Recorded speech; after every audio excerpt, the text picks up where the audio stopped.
ഹരേ കൃഷ്ണ. എല്ലാവർക്കും പ്രണാമം. സുശീലാത ഓം മംഗളൂരിന്റെ ലെവൽ 2 അധ്യയനത്തിലേക്ക് എല്ലാവർക്കും സ്വാഗതം. ഓം അജ്ഞാനതിമിരാന്തസ്യ ജ്ഞാനാഞ്ജനശലാകയ ചക്ഷുർമീലിതം യേന തസ്മൈ ശ്രീഗുരവേ നമഃ. ശ്രീചൈതന്യമനോഭീഷ്ടം സ്ഥാപിതം യേന ഭൂതലേ സ്വയം രൂപ കഥാ മഹ്യം ദദാതി സപദാന്തികം. വന്ദേഹം ശ്രീഗുരോ ശ്രീയുതപദകമലം ശ്രീഗുരും വൈഷ്ണവാംശ്ച ശ്രീരൂപം സാഗ്രജാതം सहगण रघुनाथामृतं संसजीवं साद्वैतं सावधूतं परिजनसहितं कृष्णचैतन्यदेवं श्रीराधा कृष्णपादान् सहगणा ललिता श्रीविशाखान्वितांश्च। हे कृष्णा करुणा सिन्धो दीनबन्धो जगत्पते गोपेश गोपिका कान्ता राधा कान्तनमस्तुते। तप्तकाञ्चन गौराङ्गी राधे वृन्दावनेश्वरी वृषभानुसुते देवी प्रणमामि हरिप्रिये। वाञ्छाकल्पतरुभ्यश्च कृपा सिन्धुभ्य एव च पतितानां पावनेभ्यो वैष्णवेभ्यो नमो नमः। नमो विष्णुपादाय कृष्णपृष्ठाय भूतले श्रीमते भक्तिवेदान्त स्वामी नामिने। नमस्ते सारस्वते देवे गौरवाणी प्रचारिणे निर्विशेष शून्यवादी पाश्चात्यदेशतारिणे। जयो श्रीकृष्ण चैतन्य प्रभु नित्यानन्द श्री अद्वैत गदाधरा श्रीवासादि गौरभक्तवृन्द। हरे कृष्ण कृष्ण कृष्ण हरे हरे हरे राम राम राम हरे हरे। हरे कृष्ण।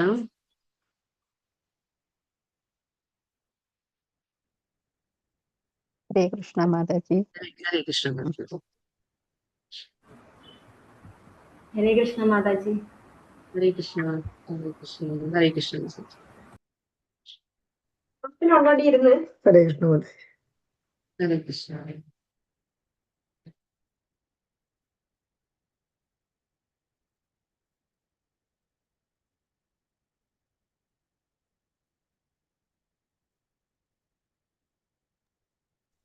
हरे कृष्ण माता जी। हरे कृष्ण प्रभु जी। हरे कृष्ण। हरे कृष्ण माता जी। हरे कृष्ण हरे कृष्ण प्रणाम। माता जी। हरे कृष्ण प्रणाम। हरे कृष्ण।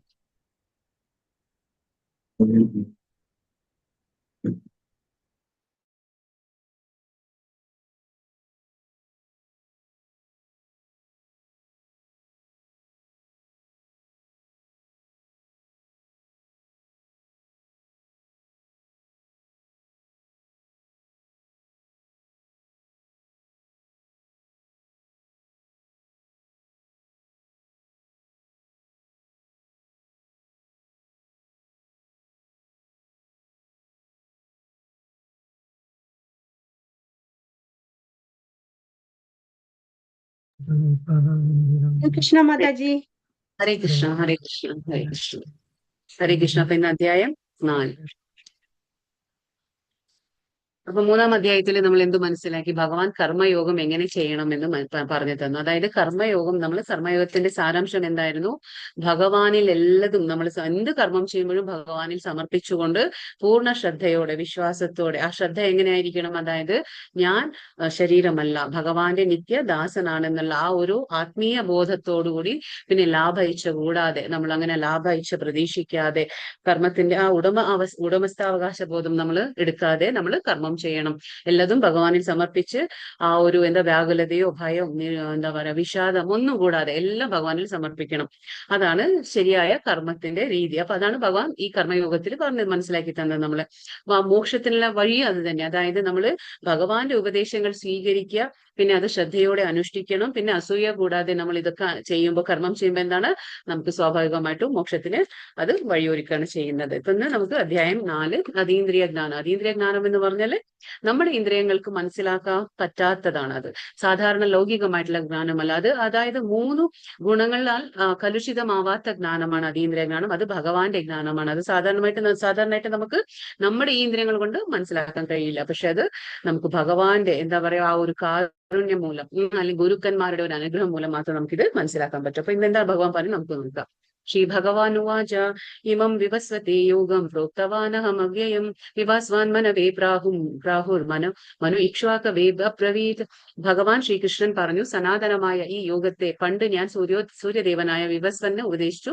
വിവസ്വൻ മനുഷ്യവംശ പിതാവായ മനുവിനും മനു ഇക്ഷ്വാകുവിനും ഉപദേശിച്ചു. അപ്പൊ നമുക്ക് ആലോചിക്കാല്ലേ, എന്തുകൊണ്ട് നമ്മൾ ഗുരു പരമ്പരയിൽ നമ്മൾ ഈ ജ്ഞാനം സ്വീകരിക്കണം. അതാണ് ഇവിടെ ഭഗവാൻ പറഞ്ഞു തരുന്നത്. സ്വയം ശ്രീകൃഷ്ണ ഭഗവാൻ പറയുന്നു, ഗുരു പരമ്പരയിലൂടെ തന്നെയാണ് നമ്മൾ ജ്ഞാനം സ്വീകരിക്കേണ്ടത്. അല്ലാതെ അങ്ങനെ നമുക്ക് എന്താ സ്വയം നമ്മൾ പഠിച്ച് നമ്മുടെ അടുത്ത് പുസ്തകം ഉണ്ടെങ്കിലും നമ്മൾ തന്നെ പഠിക്കാം എന്നല്ലാതെ, അത് ഭഗവാൻ പറയുന്നു ഗുരു പരമ്പരയിലൂടെ.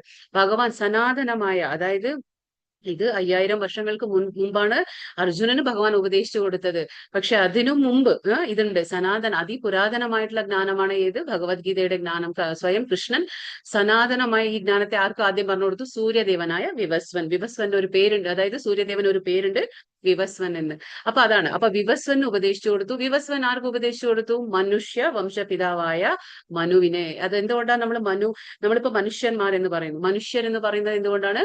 ഈ മനു ആണ് നമ്മുടെ മനുഷ്യവംശ പിതാവ്. അതുകൊണ്ടാണ് നമ്മൾ മനു എന്ന് പറയുന്നത്, മനുഷ്യർ എന്ന് പറയുന്നത്. അപ്പൊ മനു ആണ്. അപ്പോ വിവസ്വൻ മനുവിന് പറഞ്ഞു കൊടുത്തു, മനു ഇക്ഷ്വാകുവിന് പറഞ്ഞു കൊടുത്തു. ഇങ്ങനെ അത് കൈമാറി ആ ജ്ഞാനം അതേപോലെ. അതുകൊണ്ടാണ് ഗുരു പരമ്പരയിൽ വരണം. കാരണം എന്താണ്, അവിടെ ആ ജ്ഞാനത്തിന് യാതൊരു മാറ്റങ്ങൾ സംഭവിക്കുന്നില്ല. അപ്പൊ അവിടെ എന്താ പറയാ, ഒരു കൂട്ടിച്ചേർക്കലോ അതൊന്നും സംഭവിക്കുന്നില്ല. ജ്ഞാനം യഥാരൂപത്തിൽ നമ്മുടെ അടുത്തേക്ക് എത്തും. അതുകൊണ്ടാണ് ഈ ഗുരു പരമ്പരയുടെ മഹത്വം ഭഗവാൻ പറഞ്ഞു തരുന്നത്. സൂര്യൻ ഗ്രഹങ്ങളുടെ അധിപനാണ്, നമുക്ക് എല്ലാവർക്കും അറിയാം അല്ലെ. ചൂടും വെളിച്ചവും നൽകി ഗ്രഹങ്ങളെ ഭരിക്കുന്നു. സൂര്യൻ എന്താണ്? ചൂടും വെളിച്ചവും ഒക്കെ നൽകി നമ്മുടെ ഈ ഗ്രഹങ്ങളെ ഭരിക്കുകയാണ്. ഇപ്പോഴത്തെ സൂര്യദേവന്റെ പേരാണ് വിവസ്വൻ. കാരണം എന്താന്ന് വെച്ചാല്, എന്തുകൊണ്ട് അങ്ങനെ പറയുന്നത് ഇപ്പോഴത്തെ എന്ന് പറയുന്ന കാരണം എന്താന്ന് വെച്ചാല്, ഓരോ മന്വന്തരത്തിൽ ഇങ്ങനെ അതായത് മന്വന്തരങ്ങൾ മാറുമ്പോൾ സൂര്യന്റെ സ്ഥാനമാണ്, ഇതൊരു പദവിയാണ്. സൂര്യ എന്ന് പറയുന്നത് ഒരു പദവിയാണ്. അപ്പൊ ഓരോ മന്വന്തരത്തിൽ സൂര്യദേവൻ മാറുന്നതനുസരിച്ച് അവരുടെ ആ പൊസിഷൻ മാറും. അപ്പൊ അത് സ്ഥാനം വേറെ ആൾ വന്നിരിക്കും. അപ്പൊ അങ്ങനെയാണ്. അതുകൊണ്ടാണ് ഇത് എന്താ പറയുന്നത്, ഈ സൂര്യദേവന്റെ പേര് വിവസ്വൻ. കൃഷ്ണന്റെ ആജ്ഞ പ്രകാരമാണ് സൂര്യൻ ഭ്രമണം നടത്തുന്നത്. ഭഗവാൻ ഗീതാശാസ്ത്രം ഉപദേശിച്ചത് ആദ്യം വിവസ്വൻ ആണ്. അപ്പൊ നമുക്ക് മനസ്സിലാക്കാം, അർജുനന് മാത്രമല്ല ഭഗവാൻ അതിനു മുന്നേ ആർക്ക് കൊടുത്തു? ഈ ജ്ഞാനം, ഗീതാശാസ്ത്രത്തിന് ഈ ജ്ഞാനം കൃഷ്ണൻ എന്ത് കൊടുത്തു? സൂര്യനും കൊടുത്തിട്ടുണ്ട്. ഭഗവാൻ ആ ഗീതാശാസ്ത്ര ജ്ഞാനം, ഭഗവത്ഗീത ഒരു ഊഹ, അതായത് നമ്മൾ ഇങ്ങനെ ചിന്തിച്ചെടുക്കുന്ന ഊഹ പ്രബന്ധമല്ല. ഇത് സ്മരണാതീത കാലം, അതായത് നമുക്ക് ഓർത്തെടുക്കാൻ പോലും കഴിയില്ല, അത്രയും പഴക്കമുണ്ട് ഈ ജ്ഞാനത്തിന്. ഈ സ്മരണാതീത കാലം മുതലുള്ള ഈ മഹത്തായ ഗ്രന്ഥമാണ് ഏത്? ഭഗവത്ഗീത. അതാണ് ഇവിടെ നമ്മൾ മനസ്സിലാക്കേണ്ടത്. അതായത് ഇപ്പോ നമ്മൾ ഇതൊക്കെ ഡീറ്റെയിൽ ആയിട്ട് മനസ്സിലാക്കണമെങ്കിൽ നമുക്ക് ഭാഗവതത്തിൽ മനസ്സിലാക്കാം, അല്ലെങ്കിൽ ഇനി കൂടുതലും നമ്മൾ ഇത് സ്റ്റഡി ചെയ്യുമ്പോൾ നമുക്ക് ഇനി മനസ്സിലാക്കാൻ പറ്റും ഭഗവത്ഗീത. അതായത് ഓരോ യുഗങ്ങൾ, അതായത് സത്യുഗ, ത്രേതായുഗ, ദ്വാപരയുഗ, കലിയുഗ, ഇത് കംപ്ലീറ്റ് 4ഉം ഒരു പ്രാവശ്യം ആവർത്തിച്ച് കഴിയുമ്പോൾ അതിനെ നമ്മൾ മഹായുഗ അല്ലെങ്കിൽ ദിവ്യയുഗം പറയും. ആ ദിവ്യയുഗം അങ്ങനെ അത് 1000 തവണ ആവുമ്പോൾ എന്താണ്? നമ്മുടെ ബ്രഹ്മാവിന്റെ ഒരു പകല്, അതേപോലെ വീണ്ടും 1000 തവണ റിപ്പീറ്റ് ആവുമ്പോൾ ബ്രഹ്മാവിന്റെ ഒരു രാത്രി. ഇങ്ങനെയൊക്കെയാണ് വരുന്നത് കണക്കപ്പോ. അപ്പൊ അങ്ങനെ നോക്കുമ്പോൾ ഒത്തിരി പഴക്കമുണ്ട് ഇതിന് ഭഗവത്ഗീതയ്ക്ക് ഒരുപാട് പഴക്കമുണ്ട്. അതാണ് പറയുന്നത്. ഇനി ഭഗവാൻ പറയുന്നു എന്തുകൊണ്ട് വീണ്ടും പറയേണ്ട ആവശ്യം വന്നു ഭഗവാൻ എന്ന് വീണ്ടും അടുത്ത ശ്ലോകത്തിൽ ഭഗവാൻ പറയുന്നുണ്ട്. ഗീതയുടെ യഥാർത്ഥ താല്പര്യം മനസ്സിലാക്കാൻ ശിഷ്യപരമ്പരയെ അടിസ്ഥാനമാക്കണം. അതാണ് പറയുന്നത്. ഗീത നമുക്ക് മനസ്സിലാക്കണമെങ്കിൽ ആ യഥാരൂപത്തിൽ അതെങ്ങനെയാണ്?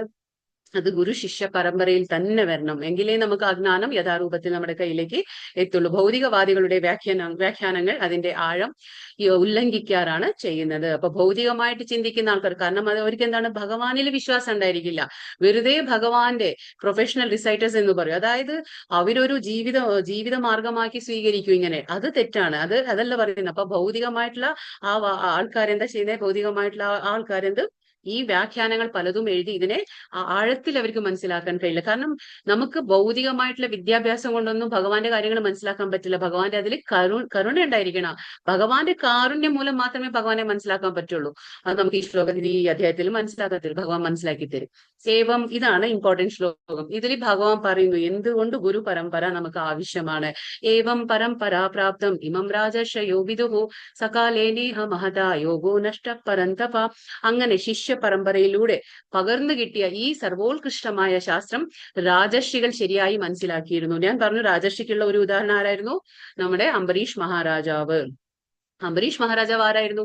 ഒരു മഹാരാജാവ് ആയിരുന്നിട്ട് പോലും അദ്ദേഹം എന്താ ചെയ്ത, ഒരു നല്ലൊരു ഭക്തനായിരുന്നു. 9 രീതിയിലുള്ള നമ്മുടെ ആ ഭക്തിയുത സേവനത്തിന് ഒരു മികച്ച ഉദാഹരണമായിരുന്നു നമ്മുടെ അംബരീഷ് മഹാരാജാവ്. എല്ലാം ചെയ്തിരുന്ന ഒരു വ്യക്തി. ശ്രവണം, കീർത്തനം, വിഷ്ണു സ്മരണം, അങ്ങനെയുള്ള 9 രീതി ഭക്തിയുടെ അനുഷ്ഠിച്ച ഒരു വ്യക്തിയായിരുന്നു നമ്മുടെ അംബരീഷ് മഹാരാജാവ്. അതുകൊണ്ട് തന്നെ ഒരു ഋഷിക്ക് വേണ്ടുന്ന എല്ലാ ഗുണങ്ങളും നമ്മുടെ രാജാവിൽ ഉണ്ടായിരുന്നു. അതുകൊണ്ട് അദ്ദേഹത്തിന് രാജാവ് എന്ന് മാത്രമല്ല, രാജഋഷി, അതുകൊണ്ടാണ് രാജർഷി എന്ന് പറയുന്നത്. അപ്പൊ രാജർഷികൾ അത് ശരിയായ രീതിയിൽ മനസ്സിലാക്കിയിരുന്നു.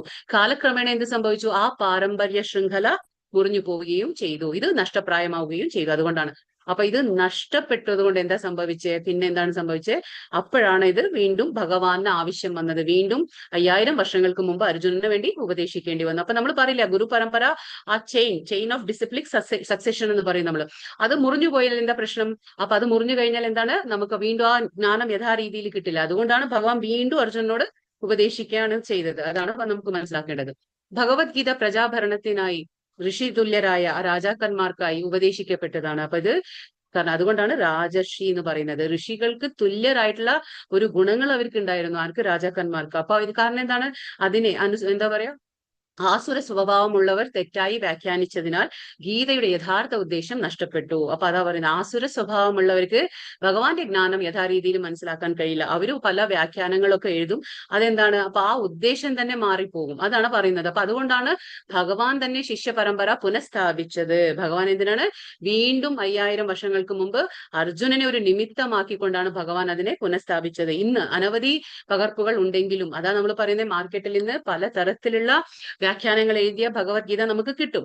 അതുകൊണ്ടാണ് യഥാരൂപം ആ നമുക്ക് 4 ഗുരു പരമ്പര നമ്മൾ പറഞ്ഞിട്ടുണ്ട് അല്ലെ. ആ ഭഗവാൻ ശ്രീകൃഷ്ണൻ സ്വയം അംഗീകരിച്ചിട്ടുള്ള ഗുരു പരമ്പരകളുണ്ട്. ഏതൊക്കെയാ? ശ്രീ പരമ്പര, രുദ്ര പരമ്പര, കുമാര പരമ്പര, ബ്രഹ്മ പരമ്പര. അപ്പൊ ഇങ്ങനെ ഈ 4 പരമ്പരകൾ ആധികാരികമായിട്ടുള്ളതാണ്. കൃഷ്ണനിലൂടെ വന്നിട്ടുള്ള പരമ്പരകളാണ്. അല്ലാതെ നമുക്ക് പല വ്യാഖ്യാനങ്ങളുള്ള ഭഗവത്ഗീത കിട്ടും. പക്ഷെ അതൊക്കെ നമ്മളെ വഴി തെറ്റിക്കുകയുള്ളൂ. അതുകൊണ്ടാണ് നമ്മൾ ആ ഗുരു പരമ്പരയിൽ തന്നെ, അതുകൊണ്ട് തന്നെ സ്വയം കൃഷ്ണൻ തന്നെ അതിനെ പുനഃസ്ഥാപിച്ചു. ഇന്ന് അനവധി അതാണ് പറയുന്നത് ഇവിടെ. ഗീതയെ ഭൗതികമായി വായിക്കുന്നത് അതിന്റെ ദൈവികതയെ ഇല്ലാതാക്കുന്നു. നമ്മൾ ഒരു സാധാരണ നോവലിനെ പോലെ ഇപ്പൊ ഗീതയെ എടുത്ത് വായിച്ചു കഴിഞ്ഞാല് നമുക്കതൊന്നും മനസ്സിലാവില്ല. കാരണം എന്താണ്? ഭഗവത്ഗീത ഒരു സാധാരണമായ ഭൗതികമായിട്ടുള്ള ഒരു നോവൽ അല്ലാതെ അതെന്താണ്? അത് ഭഗവാന്റെ മുഖപദ്മത്തിൽ നിന്ന് വന്ന വാണിയാണ്. അപ്പൊ അതിനാൽ ഗീതയെ അതിന്റെ ശുദ്ധതയിൽ നമ്മൾ സ്വീകരിക്കണം. നമുക്ക് ആദ്യം നമ്മൾ പറഞ്ഞില്ലേ, എല്ലാത്തിനും ഒരു അർഹത വേണം. അപ്പൊ ഭഗവാന്റെ ഈ ജ്ഞാനം നമുക്ക് സ്വീകരിക്കണമെങ്കിൽ നമുക്ക് എന്ത് വേണം? നമ്മളൊരു ശിഷ്യനാവണം, മിത്രനാവണം, ഭഗവാന്റെ ഭക്തനാകണം. ഇങ്ങനെയൊക്കെ ക്വാളിറ്റീസ് നമുക്കും വേണം. ആ എലിജിബിലിറ്റി എന്ന് പറയില്ല, അർഹത നമുക്കുണ്ടെങ്കിലേ നമുക്ക് ഭഗവാൻ ഗീത മനസ്സിലാക്കാൻ പറ്റുള്ളൂ. അപ്പൊ ആ ഒരു രീതിയിൽ ശ്രദ്ധയോടുകൂടി വേണം നമ്മൾ വായിക്കാൻ. അതാ പറയുന്നത്. സ ഏവായം മയാ തേജ യോഗപ്രോക്ത പുരാതനഃ ഭക്തോസി മേ സഖാ ചേതി രഹസ്യം ഹേതദുത്തമം. ഇവിടെ 3-ാമത്തെ ശ്ലോകത്തിൽ എന്താ പറയുന്നത്? നീ എന്റെ ഭക്തനും മിത്രവും ആയതുകൊണ്ട്. നമ്മൾ പറഞ്ഞില്ലേ, ആ ഒരു ക്വാളിറ്റി നമുക്ക് എന്താ? അർഹത വേണം, അതായത് എലിജിബിലിറ്റി വേണം. അർഹത എന്താണ്? ഭക്തനായിരിക്കണം, മിത്രനായിരിക്കണം, ഭഗവാന്റെ പരമപുരുഷനുമായി ബന്ധപ്പെടുത്തുന്ന ഈ പുരാതന ശാസ്ത്രം ഞാൻ വിവരിച്ചു തരുന്നത്. അതുകൊണ്ട് അതീന്ദ്രിയമായ ഈ എന്താ പറയാ, ഗുപ്ത ജ്ഞാനം. എന്തുകൊണ്ടാണ്? ഭഗവാന്റെ വാണി ഇത് ഗുപ്ത, സീക്രട്ട് ആണ്. വളരെ സീക്രട്ട് ആയിട്ടുള്ള ജ്ഞാനമാണ്. ഗ്രഹിക്കാൻ നിനക്ക് കഴിവുണ്ട്. അർജുനന് ഗ്രഹിക്കാൻ കഴിവുണ്ട്. എന്തുകൊണ്ട് ഭഗവാൻ പറയുന്നു? കാരണം അർജുനന് വിശ്വാസമുണ്ട് ഭഗവാന്റെ വാക്കുകളിൽ. അതാണ് ഭക്തനാണ്, മിത്രനാണ്, ശിഷ്യനാണ്. അതുകൊണ്ട് തന്നെ ഭഗവാൻ പറഞ്ഞു കൊടുക്കുന്നത്. മനുഷ്യരിൽ ഭക്തരും അസുരന്മാരുണ്ട്. അപ്പൊ 2 തരം ആൾക്കാരുണ്ട്.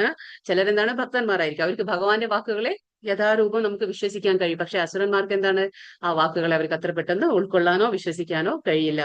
അപ്പൊ ഭക്തനായതുകൊണ്ടാണ് അർജുനൻ ഗീതോപദേശത്തിന് അർഹനായത്. ഭക്തനാണ് ഏറ്റവും വലിയ ക്വാളിറ്റി നമുക്ക് എന്ന് പറയുമ്പോൾ നമുക്ക് എന്താണ്? വിശ്വാസം ഉണ്ടായിരിക്കണം ഭഗവാന്റെ വാക്കുകളിൽ. കൃഷ്ണനെ ഭഗവാനായി അംഗീകരിക്കുന്നവരുടേതാണ് യഥാർത്ഥ ഗീതാഭാവന. അസുരന്മാരുടേത് വഴിതെറ്റൽ മാത്രമാണ്. അപ്പോ എന്താണ്? ഗീത അംഗീകരിക്കണം. നമ്മൾ ആ ഗീതയെ അംഗീകരിക്കുമ്പോൾ മാത്രമാണ് ആ യഥാർത്ഥമായിട്ട് നമുക്ക് ആ ഗീതയുടെ ജ്ഞാനം, രഹസ്യമായിട്ടുള്ള ജ്ഞാനം നമ്മുടെ അടുത്തേക്ക് യഥാരൂപത്തിൽ കിട്ടുന്നത്. അസുരന്മാർക്കത് വഴിതെറ്റൽ മാത്രമാണ്. अपरम अर्जुन उवाच अपरम भवतो जन्म परम जन्म विवस्वतः कथमेतद्विजानीयं त्वामादौ प्रोक्तवानिति. അർജുനൻ ചോദിക്കുകയാണ് ഭഗവാനോട്, ഭഗവാൻ പറഞ്ഞു ഞാൻ ആദ്യം ഇത് വിവസ്വന് ഉപദേശിച്ചു കൊടുത്തു എന്ന്. അപ്പൊ അർജുനൻ ചോദിക്കാണ്, എങ്ങനെ ഇപ്പൊ വിവസ്വാൻ എന്ന സൂര്യദേവൻ അങ്ങേക്കാൾ വളരെ മുമ്പ് ജനിച്ചിരിക്കെ അങ്ങ് അദ്ദേഹത്തിന് ഉപദേശം നൽകി എന്ന് ഞാൻ പറയുന്നത് ഞാൻ എങ്ങനെ മനസ്സിലാക്കും? അതായത് ഇപ്പൊ അർജുനന് മനസ്സിലാക്കാൻ ബുദ്ധിമുട്ടൊന്നുമില്ല, അർജുനന് വിശ്വാസമുണ്ട് ഭഗവാനെ എല്ലാം ഉണ്ട്.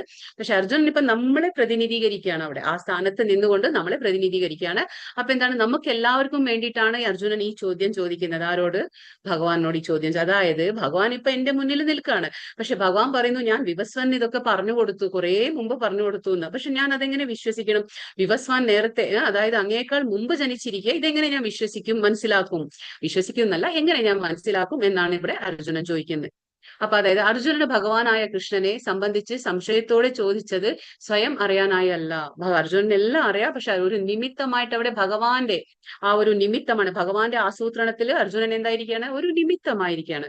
അതുകൊണ്ടാണ് അപ്പൊ ഭഗവാന്റെ അതീന്ദ്രിയ സ്വരൂപം അന്ധവിശ്വാസികൾക്കും അസുരന്മാർക്കും സംശയമില്ലാതെ വ്യക്തമാക്കി നൽകാനാണ്. അപ്പൊ മറ്റുള്ളവർക്ക്, അസുരന്മാർക്ക്, ഭഗവാനെ വിശ്വസിക്കാത്ത ആൾക്കാർക്ക്, അസുരന്മാർക്ക്, ആസുരിക സ്വഭാവമുള്ള ആൾക്കാർക്ക് മനസ്സിലാക്കി, സംശയമില്ലാതെ മനസ്സിലാക്കി കൊടുക്കാനാണ്, ഇത് വ്യക്തമാക്കി കൊടുക്കാനാണ് അർജുനൻ ഈ ചോദ്യം ചോദിക്കുന്നത്. അപ്പൊ കൃഷ്ണൻ പരമപുരുഷനാണെന്ന് അർജുനന് വ്യക്തമായി അറിയാമായിരുന്നെങ്കിലും അസുരന്മാരുടെയും നിരീശ്വരവാദികളുടെയും തെറ്റിദ്ധാരണകൾക്ക് പ്രതിനിധിയായാണ് അദ്ദേഹം ഈ കൃഷ്ണനെ സ്വയം വിശദീകരിക്കാൻ പ്രേരിപ്പിക്കുന്നത്. അപ്പൊ ഇതൊക്കെ ചോദിക്കുന്നത് എന്താണ്? മറ്റുള്ളവർക്ക് മനസ്സിലാക്കി കൊടുക്കാൻ വേണ്ടിയിട്ട് അർജുനൻ ഇത് ചോദിക്കാണ്. അപ്പൊ ഭഗവാൻ പറയുന്നു, ശ്രീ ഭഗവാൻ ഉവാച ബഹൂനി മേ വ്യതീതാനി ജന്മാനി തവ ചാർജുന താന്യഹം വേദ സർവാണി നത്വം വേദ പരന്തപ. ഭഗവാൻ ഉത്തരം കൊടുക്കാണ്. അതായത് ശത്രുക്കളെ കീഴടക്കുന്നവന്, പരന്തപ എന്ന് പറഞ്ഞാൽ ശത്രുക്കളെ കീഴടക്കുന്നവനെ എനിക്കും നിനക്കും എണ്ണമറ്റ ജന്മങ്ങൾ കഴിഞ്ഞു പോയിരിക്കുന്നു. അപ്പൊ ഇതിൽ നിന്ന് നമുക്ക് മനസ്സിലാക്കാം, അർജുനൻ ഇപ്പൊ മാത്രമല്ല, അർജുനൻ നേരത്തെയും ജനിച്ചിട്ടുണ്ട്. അതായത് എണ്ണമറ്റ ജന്മങ്ങൾ എനിക്കും നിനക്കും കഴിഞ്ഞു പോയി. അതായത് കൃഷ്ണ ഭഗവാൻ ഇത് വിവസ്വനോട് പറയുമ്പോൾ അർജുനനുണ്ട്, പക്ഷെ അത് വേറെ രൂപത്തിലാന്ന് മാത്രം. അപ്പൊ അങ്ങനെയാണ്. അപ്പൊ ഭഗവാൻ, അതായത് ഭഗവാൻ എപ്പോഴും പറയാറുണ്ടല്ലോ, എല്ലാവരും ഉണ്ടായിട്ടുണ്ട്, ആരും ഇല്ലാതാകുന്നില്ല. കാരണം നമ്മളെല്ലാം ഭഗവാന്റെ സനാതനമായ അംശങ്ങളാണ്. അതുകൊണ്ടാണ് ഭഗവാൻ പറയുന്നത്. അപ്പോ എനിക്കതെല്ലാം ഓർമ്മിക്കാൻ കഴിയും, നിനക്കത് സാധ്യമല്ല. അപ്പൊ ഇതാണ് ഒരു ആത്മാവ്, അതായത് അണു ആത്മ, വിഭു ആത്മ തമ്മിലുള്ള വ്യത്യാസം ഇതാണ്. അതായത് നമ്മൾ എന്താണ്? അണു ആത്മ, ഭഗവാൻ എന്താണ്? വിഭു ആത്മ. അപ്പൊ അണു ആത്മ, വിഭു ആത്മ രണ്ടുപേർക്കുള്ള വ്യത്യാസം എന്താണ്?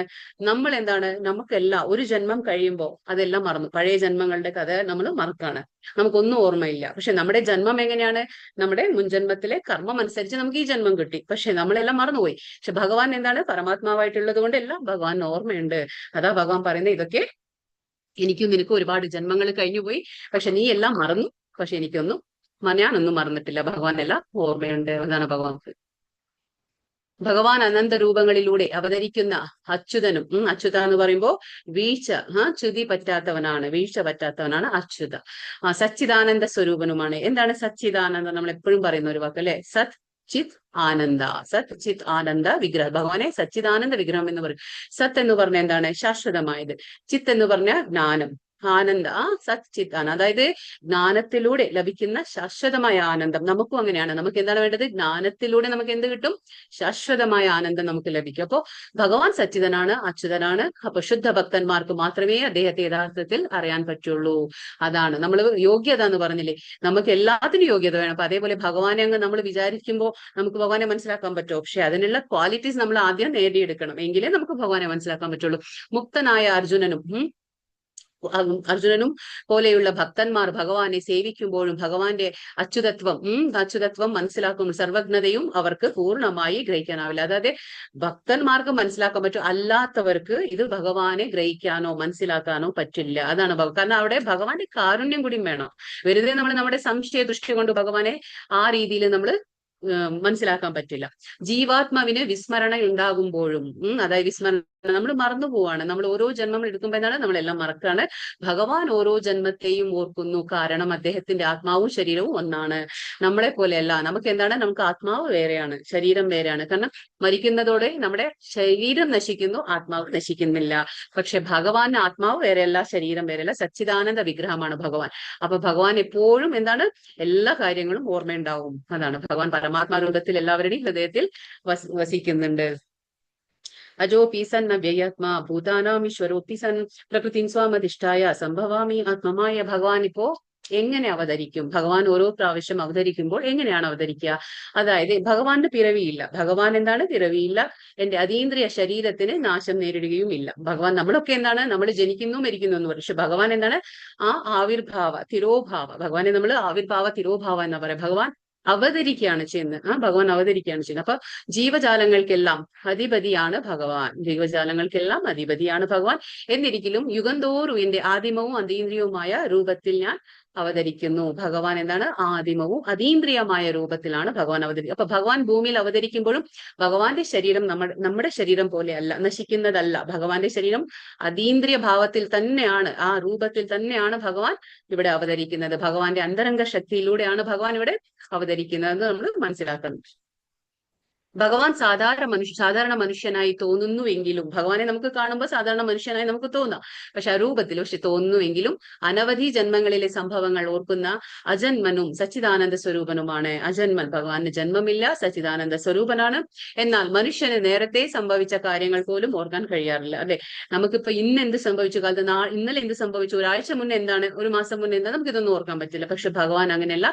ഭഗവാൻ എന്താണ്? എല്ലാവരുടെ ഹൃദയത്തിലുള്ളത് കൊണ്ട് എല്ലാവരുടെയും കർമ്മത്തിന് സാക്ഷ്യം വഹിക്കുകയാണ് ഭഗവാൻ. ഓരോ ജന്മത്തിലും ഓരോരുത്തരുടെയും കണക്ക് ഭഗവാന്റെ കയ്യിലുണ്ട്. അപ്പൊ ഭഗവാൻ എല്ലാവരെ കുറിച്ചും നല്ല ബോധവാനാണ് ഭഗവാൻ.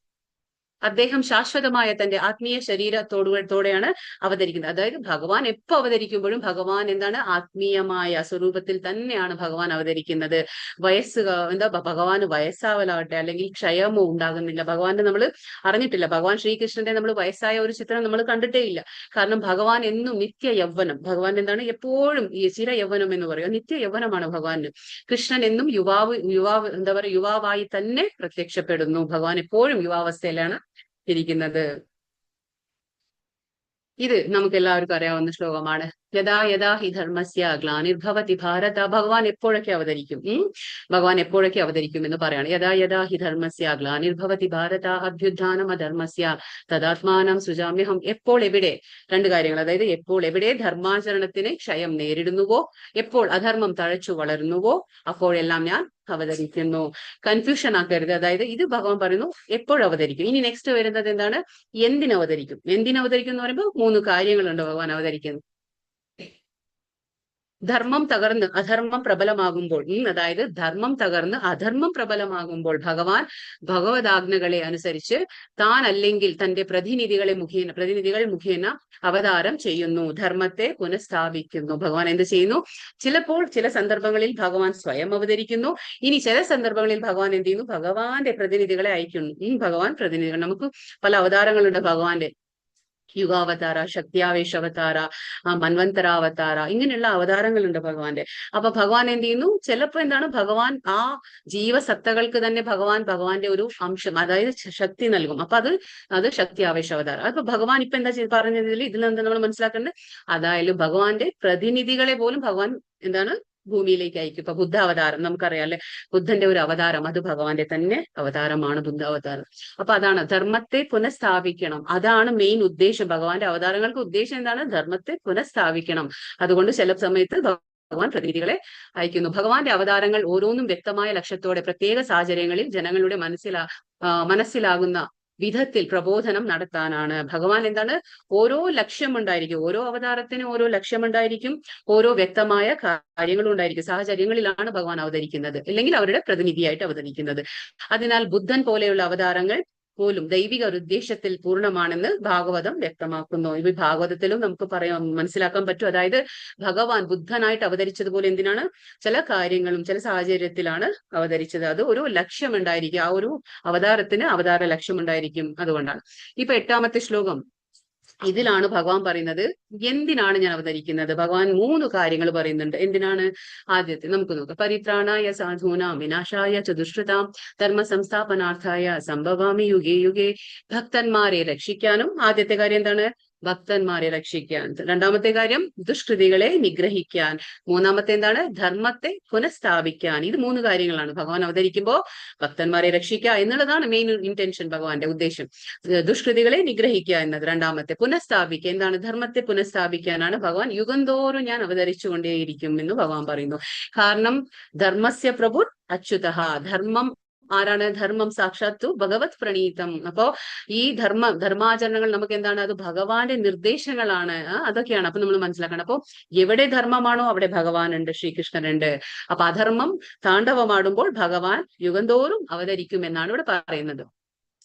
ഭഗവാൻ ശുദ്ധഭക്തരെ സംരക്ഷിക്കാനും അസുരന്മാരെ സംഹരിക്കാനുമായി വിവിധ അവതാരങ്ങൾ സ്വീകരിക്കും. നമുക്ക് എല്ലാവർക്കും അറിയാലോ, ഓരോ അവതാരങ്ങളും ഭഗവാന്റെ എന്തിനൊക്കെ വന്നു എന്ന് നമുക്കെല്ലാം അറിയാം. വരാഹ ആയാലും നരസിംഹ അവതാരമായാലും പരശുരാം, ഇങ്ങനെ പല പല അവതാരങ്ങളും ഭഗവാന്റെ എന്താണ് ഓരോ ആവശ്യങ്ങൾ, ഓരോ ഉദ്ദേശത്തിന് വന്നതാണ്, ഓരോ ലക്ഷ്യത്തിന് വേണ്ടിയിട്ട്, ലക്ഷ്യം പൂർത്തീകരിക്കാൻ വേണ്ടി വന്നതാണ്. കലിയുഗത്തിൽ കൃഷ്ണൻ ശ്രീ ചൈതന്യ മഹാപ്രഭുവായി അവതരിച്ചു. സങ്കീർത്തന പ്രസ്ഥാനത്തിലൂടെ ശ്രീ കൃഷ്ണഭക്തിയെ ലോകമാകെ പ്രചരിപ്പിച്ചു. ഭഗവാൻ കലിയുഗത്തില് ഈ അവതാരത്തെ കുറിച്ചും നേരത്തെ പറഞ്ഞിട്ടുണ്ട് സ്ക്രിപ്റ്റേഴ്സിൽ, അതായത് അത് മെൻഷൻ ചെയ്തു, ശാസ്ത്രങ്ങളിൽ ഇതൊക്കെ പറഞ്ഞിട്ടുണ്ട്. ഭഗവാൻ എന്തിനവതരിക്കും, എങ്ങനെ അവതരിക്കും, ഈവൻ ശ്രീകൃഷ്ണ ഭഗവാൻ ചൈതന്യ പ്രഭുവായിട്ട് വരുന്ന കാര്യങ്ങളും കൂടി വ്യക്തമാണ്. അപ്പൊ അതാ പറയുന്നത്. അത് എന്തിനായിരുന്നു? സങ്കീർത്തന യജ്ഞത്തെ പ്രചരിപ്പിക്കാനായിരുന്നു ചൈതന്യ മഹാപ്രഭുവിന്റെ അവതരണം ഉണ്ടായത്. അപ്പൊ ഇത് ഭഗവാൻ പറയുന്നു ഈ ശ്ലോകത്തിൽ. എന്താ 9-ാം ശ്ലോകത്തിൽ ഭഗവാൻ പറയുന്നു, ഭഗവാൻ എങ്ങനെയുള്ളവർക്ക് നമുക്ക് വീണ്ടും തിരിച്ച് ലോകത്തേക്ക് വരണ്ട എങ്കിൽ നമ്മൾ എന്ത് ചെയ്താൽ മാത്രം മതി? ഭഗവാൻ പറയും, ജന്മ കർമ്മ ച മേ ദിവ്യം ഏവം യോ വേതി തത്വതഃ ത്യക്ത്വാ ദേഹം പുനർജന്മ നൈതി മാമേതി സോർജുന. അല്ലയോ അർജുന, എന്റെ ജനനത്തിന്റെയും പ്രവൃത്തികളുടെയും അതീന്ദ്രിയ സ്വഭാവം ഗ്രഹിച്ചവർ മരണശേഷം വീണ്ടും ഭൗതിക ലോകത്തിൽ പിറക്കുന്നില്ല, അവർ ശാശ്വതമായി എന്റെ ലോകത്തിൽ എത്തുന്നു. അപ്പൊ നമുക്ക് എന്താ അറിയണ്ടേ? ജസ്റ്റ് ഭഗവാന്റെ ആ ജനനത്തിന്റെ കുറിച്ച്, ഭഗവാന്റെ ജനനം എന്ന് പറഞ്ഞാൽ ആ ഭഗവാന്റെ അവതാരത്തെ കുറിച്ചും ഭഗവാന്റെ അതീന്ദ്രിയമായ സ്വഭാവത്തെ ഗ്രഹിച്ചാൽ മാത്രം മതി. നമ്മൾ പറയില്ല നാമരൂപ ഗുണലീല, ഭഗവാന്റെ നാമങ്ങൾ, രൂപം എന്താണ്, ഭഗവാന്റെ ഗുണങ്ങൾ, ലീല എന്താണ്, ഇതൊക്കെ നമുക്ക് മനസ്സിലാവണമെങ്കിൽ നമ്മൾ എന്താണ്? സേവൻമുഖേഹി ജിഹ്വാദോ, അതായത് നമ്മുടെ ഈ നാക്കിനെ നമ്മൾ ആ സേവനയിൽ ഏർപ്പെടുത്തി കഴിഞ്ഞാൽ മാത്രം മതി. അത് സ്വയം ഭഗവാൻ നമുക്ക് മനസ്സിലാക്കി തരും. അതാണ്. അപ്പൊ അങ്ങനെയുള്ള ഭക്തൻ എന്താണ്? മരണം സംഭവിച്ചു കഴിഞ്ഞാൽ വീണ്ടും ഈ ഭൗതിക ലോകത്തിലേക്ക് ആ വ്യക്തി വരേണ്ട ആവശ്യമില്ല. കാരണം എന്താണ്? ശാശ്വതമായ ധാമത്തിലേക്ക് പോവുകയാണ്. ഭഗവാന്റെ ദിവ്യ ശരീരവും, ഭഗവാന്റെ ശരീരം എങ്ങനെയാണ്? ദിവ്യമായ ശരീരമാണ്. കാരണം നമ്മളെ പോലെ ഭൗതികമായിട്ടുള്ള ശരീരമല്ല. ലീലകളും യഥാർത്ഥത്തിൽ മനസ്സിലാക്കുന്ന ഭക്തൻ മരണശേഷം വീണ്ടും ജനിക്കേണ്ടി വരാതെ കൃഷ്ണലോകം പ്രാപിക്കുന്നു. അപ്പൊ എന്താണ്? ശാശ്വതമായ ഭഗവാന്റെ ഗോലോക വൃന്ദാവന ധാമത്തിലേക്ക് പോകുന്നു. ഭൗതിക പാണ്ഡിത്യം മാത്രം ആശ്രയിച്ച് ഭഗവാനെ ഗ്രഹിക്കാൻ ശ്രമിക്കുന്നവർക്ക് സമ്പൂർണത നേടാൻ കഴിയില്ല. അപ്പൊ നമ്മൾ വിചാരിക്കാം നമ്മൾ പാണ്ഡിത്യം ഉണ്ടായിരിക്കും, അപ്പൊ ഭൗതികമായിട്ട് നമ്മൾ വളരെ പണ്ഡിതന്മാരായിരിക്കാം, പക്ഷെ ഒരു കാര്യമില്ല. കാരണം എന്താണ്? ഭഗവാൻ മനസ്സിലാക്കാൻ പറ്റില്ല. ആ ജ്ഞാനം ഒന്ന് വേറെ തന്നെയാണ്. അതായത് ഭഗവാന്റെ ജ്ഞാനം എന്താണ്?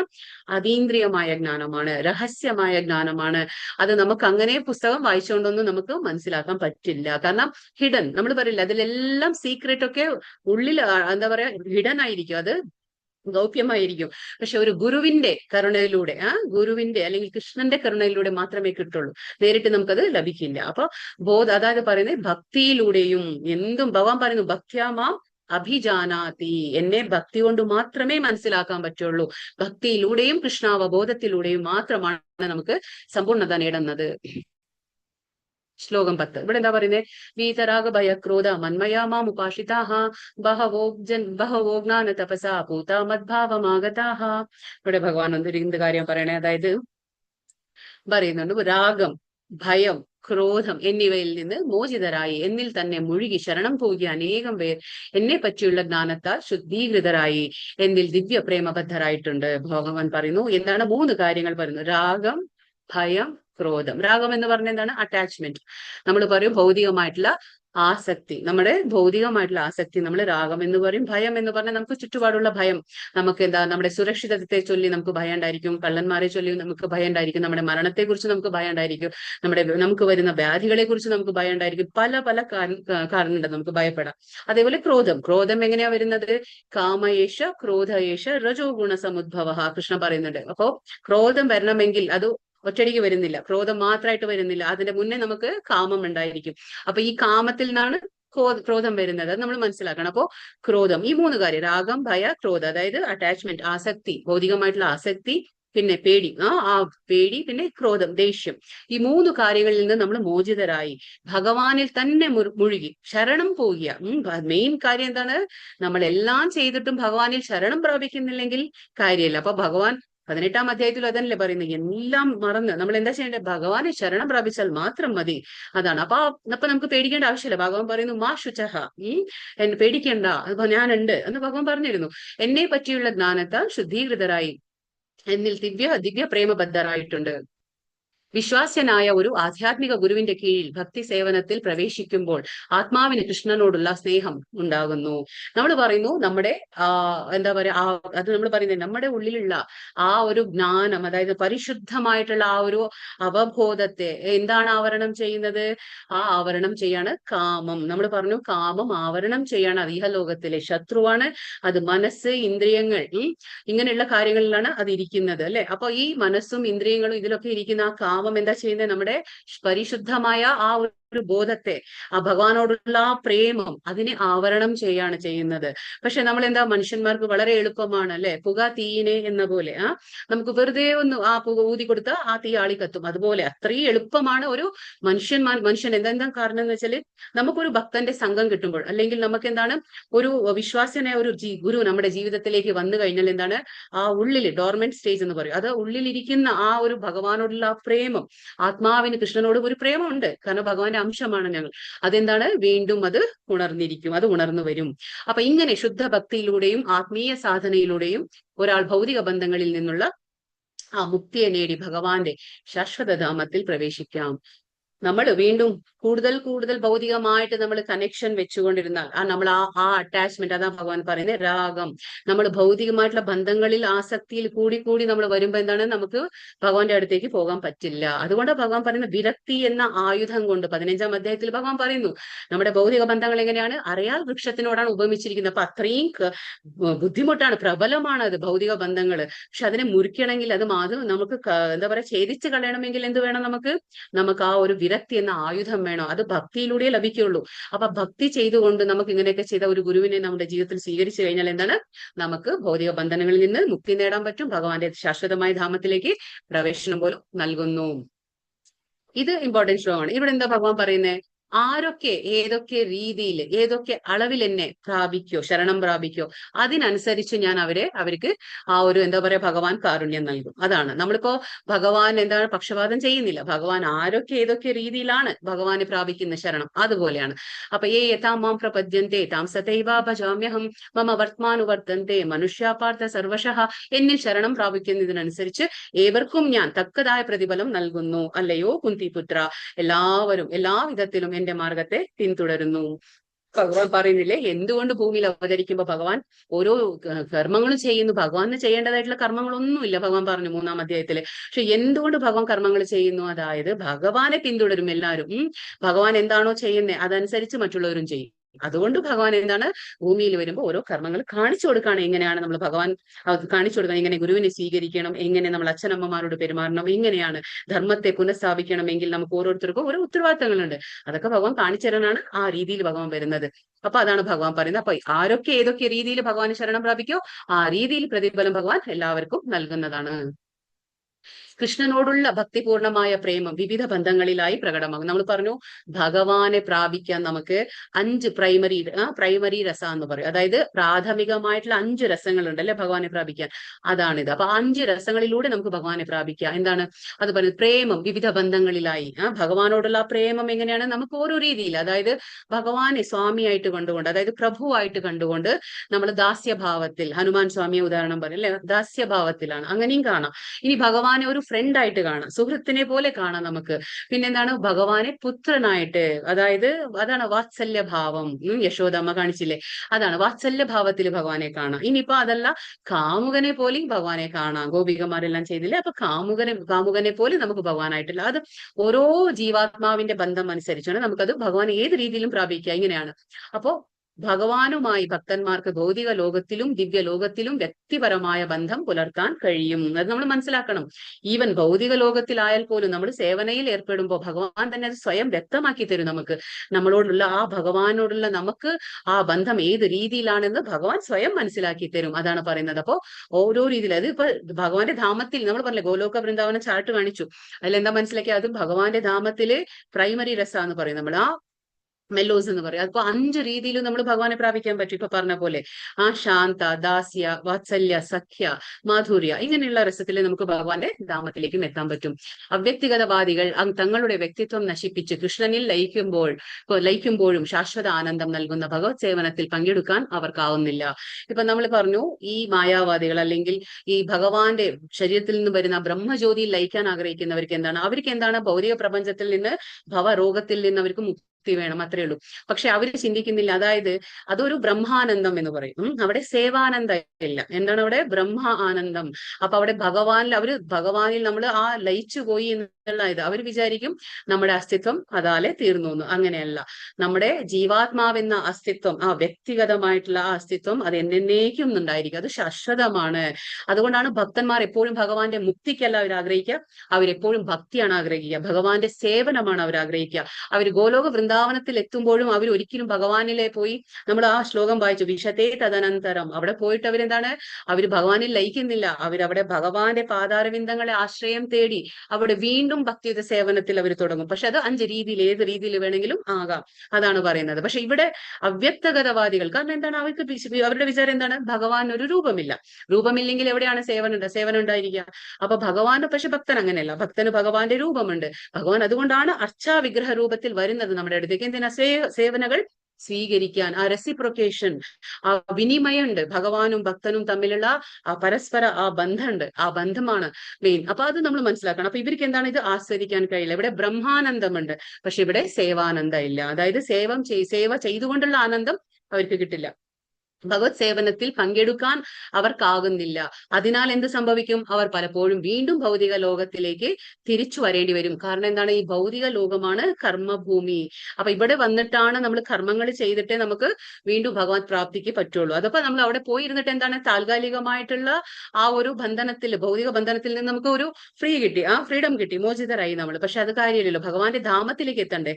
അതാണ് അത് ശാശ്വതമായ ധാമം. അത് വൈകുണ്ഠമായാലും ശരി, അത് ഗോലോക വൃന്ദാവനമായാലും ശരി. അതാണ് അവിടെ ഭഗവാൻ പറയുന്നത്. കാംക്ഷന്തഃ കർമ്മണാം സിദ്ധി യജന്താഹി ദേവതാഃ ക്ഷിപ്രം ഹി മാനുഷേ ലോകേ സിദ്ധിർഭവതി കർമ്മജ. ഈ ലോകത്തിൽ ജനങ്ങൾ കാമ്യകർമ്മങ്ങളിൽ വിജയം വരിക്കാൻ ആഗ്രഹിക്കുന്നത് മൂലം ദേവന്മാരെ ആരാധിക്കുന്നു. ഇവിടെ കർമ്മങ്ങൾക്ക് വേഗത്തിൽ ഫലം സിദ്ധിക്കാറുണ്ടല്ലോ. അപ്പൊ എന്തുകൊണ്ട് ഭഗവാൻ പറയാറുണ്ട്, അല്പവേദസ എന്ന് പറഞ്ഞാല് കുറച്ച് ബുദ്ധിയുള്ളവർ, അതായത് അല്പബുദ്ധികൾ അവരെന്താ ചെയ്യുന്നത്? അവര് ജനങ്ങൾ, അതായത് ഈ ലോകത്തിൽ ജനങ്ങൾ എന്താണ്, കാമ്യകർമ്മങ്ങളിൽ വിജയം കൈവരിക്കാനായിട്ട്. ഇപ്പൊ നമുക്ക് എന്താണ്, കർമ്മം ചെയ്തു കഴിഞ്ഞാല് നമുക്ക് അതിന്റെ ആഗ്രഹം ഉണ്ട് അല്ലെ, അതിന്റെ ഫലം നമുക്ക് കിട്ടണം, നമ്മളത് എൻജോയ് ചെയ്യണം, നമ്മളത് അനുഭവിക്കണം എന്നുള്ള ഒരു ആഗ്രഹം നമുക്കൊക്കെ ഉണ്ട്. നമ്മൾ എന്ത് ചെയ്യുമ്പോഴും നമുക്കൊരു പ്രതീക്ഷ ഉണ്ട്, നമുക്കൊരു ആ ഫലത്തിൽ ആഗ്രഹമുണ്ട്. അതാണ് അങ്ങനെയുള്ളപ്പോ നമ്മൾ എന്താ ചെയ്യുക? ദേവന്മാരെ ആശ്രയിക്കും നമ്മൾ. കാരണം എന്താണ്, ദേവന്മാര് പെട്ടെന്ന് വരം നൽകും. പക്ഷെ അവർക്കൊന്നും തന്നെ ശാശ്വതമായത് നൽകാൻ കഴിയില്ല. കാരണം ഭഗവാൻ തന്നെ പറയുന്നു, അന്തവത്തു ഫലം തേഷാം, അവര് തരുന്ന ഫലങ്ങളെല്ലാം തുച്ഛമായതും നശ്വരമായതാണ്. അത് ഒരു താൽക്കാലികമായതാണ്. അതിനൊരിക്കലും ശാശ്വതമായതൊന്നും ദേവന്മാർക്ക് നൽകാൻ കഴിയില്ല. അത് നമ്മൾ മനസ്സിലാക്കണം. അപ്പൊ ഇവിടെ കർമ്മങ്ങൾക്ക് വേഗത്തിൽ ഫലം സിദ്ധിക്കാറുണ്ടല്ലോ. അതുകൊണ്ട് നമ്മളൊരു കർമ്മം ചെയ്തു, നമുക്ക് അത് പെട്ടെന്ന് ഫലം വേണം നമുക്ക്. അപ്പൊ അതുകൊണ്ട് നമ്മൾ ദേവന്മാരെ ആശ്രയിക്കുന്നു എന്ന് പറയാണ്. ഭൗതിക പ്രപഞ്ചം ഭരിക്കാൻ ഭഗവാൻ നിയോഗിച്ച ജീവാത്മാക്കളാണ് ദേവന്മാർ. അപ്പൊ നമ്മൾ മനസ്സിലാക്കണം, ദേവന്മാർ പോലും നമ്മൾ 3 തത്വങ്ങൾ പറയുമ്പോൾ വിഷ്ണു തത്വ, ജീവതത്വ എന്നൊക്കെ പറയും. അപ്പൊ ശിവതത്വ വേറെയാണ്, പക്ഷെ വിഷ്ണു തത്വം വേറെ. അതേപോലെ ജീവതത്വ. ഇപ്പൊ ജീവതത്വ എന്ന് പറയുമ്പോൾ എന്താണ്, നമ്മളൊക്കെ അപ്പൊ ആ ദേവന്മാർ പോലും ഉന്നതരായ ജീവതത്വങ്ങളാണ്. ഇപ്പൊ ഈവൻ ബ്രഹ്മാവ് പോലും ജീവതത്വത്തിലാ വരുന്നത്. അപ്പൊ എന്താണ് ബ്രഹ്മാവ്? നമ്മൾ പറഞ്ഞു ആ ബ്രഹ്മ ഭുവനാലോക പുനരാവർത്തിനു അർജുന. അതായത് ബ്രഹ്മലോകം തൊട്ട് പാതാള ലോകം എല്ലായിടത്തും നമുക്ക് ദുരിതങ്ങളുള്ള സ്ഥലങ്ങളാണ്. അപ്പൊ ബ്രഹ്മാവ് പോലും ഒരു ജീവനാണ്, ഒരു പോസ്റ്റാണ്, നമ്മൾ പറഞ്ഞ ഒരു സ്ഥാനമാണ്. അപ്പൊ അതേപോലെ ഭഗവാൻ പറയുന്നു ഇവിടെ അവരെന്താണ് നിയോഗിച്ച ജീവാത്മാക്കളാണ്. ഓരോ പോസ്റ്റിലിരുത്തി ഇന്ദ്രനായാലും ചന്ദ്രനായാലും വരുണനായാലും അഗ്നിയായാലും വായു ആയാലും. അതുകൊണ്ടാണ് ഓരോന്നും പ്രളയം സംഭവിക്കുമ്പോൾ എല്ലാവരുടെയും പോസ്റ്റ് പോയി. അപ്പൊ വീണ്ടും ആ യോഗ്യതയുള്ള ആ വ്യക്തി ആയിരിക്കും ആ ഒരു സ്ഥാനത്തിരിക്കുക. അപ്പോ എല്ലാവരും ജീവാത്മാക്കളാണ്. അത് നമ്മൾ പക്ഷെ ഉന്നത നിലയിലുള്ള ജീവാത്മാക്കളാണ് ഈ ദേവന്മാർ. നമ്മൾ മനസ്സിലാക്കണം, ദേവന്മാരെ ആരാധിച്ചാൽ ഫലം കിട്ടാതിരിക്കില്ല. പക്ഷെ ആ ഫലങ്ങൾ താൽക്കാലികമാണ്. അന്തവത്തു ഫലം തേഷ, നശ്വരമാണ്. അതാണ് അതിന്റെ ഉത്തരം. യഥാർത്ഥ ജ്ഞാനമുള്ളവൻ അത്തരം ആചാരങ്ങൾ അവഗണിക്കുന്നു. കാരണം എന്താണ്, നമുക്ക് ശാശ്വതമായ ഒന്നിന്റെ പുറകെയാണ് നമുക്ക് പോകേണ്ടതെങ്കിൽ അപ്പൊ പിന്നെ അത് ശ്രീകൃഷ്ണ ഭഗവാനെ. കാരണം നമ്മൾ പറഞ്ഞു എപ്പോഴും വേരിന് വെള്ളം ഒഴിച്ചു കഴിഞ്ഞാൽ ബാക്കി എല്ലാം വൃക്ഷം പോഷിക്കപ്പെടും, തനിയെ പോഷിക്കപ്പെടും ഭാഗങ്ങൾ, വൃക്ഷത്തിന്റെ ഭാഗങ്ങൾ. അതുപോലെ തന്നെയാണ് സ്വയം യസ്മിൻ തുഷ്ടി ജഗത് തുഷ്ടി. ഭഗവാൻ സന്തോഷവാനായി കഴിഞ്ഞാൽ ശ്രീകൃഷ്ണ ഭഗവാൻ ബാക്കി എല്ലാവരും സന്തോഷവാനായിരിക്കും. അതാണ് നമ്മൾ മനസ്സിലാക്കേണ്ടത്. ശ്ലോകം 13, ഇത് ഇമ്പോർട്ടന്റ് ശ്ലോകമാണ്. ചാതുർവർണ്യം മയാ സൃഷ്ടം ഗുണകർമ്മ വിഭാഗശഃ തസ്യ കർത്താരമപി മാം വിധി അകർത്താരം അവ്യയം.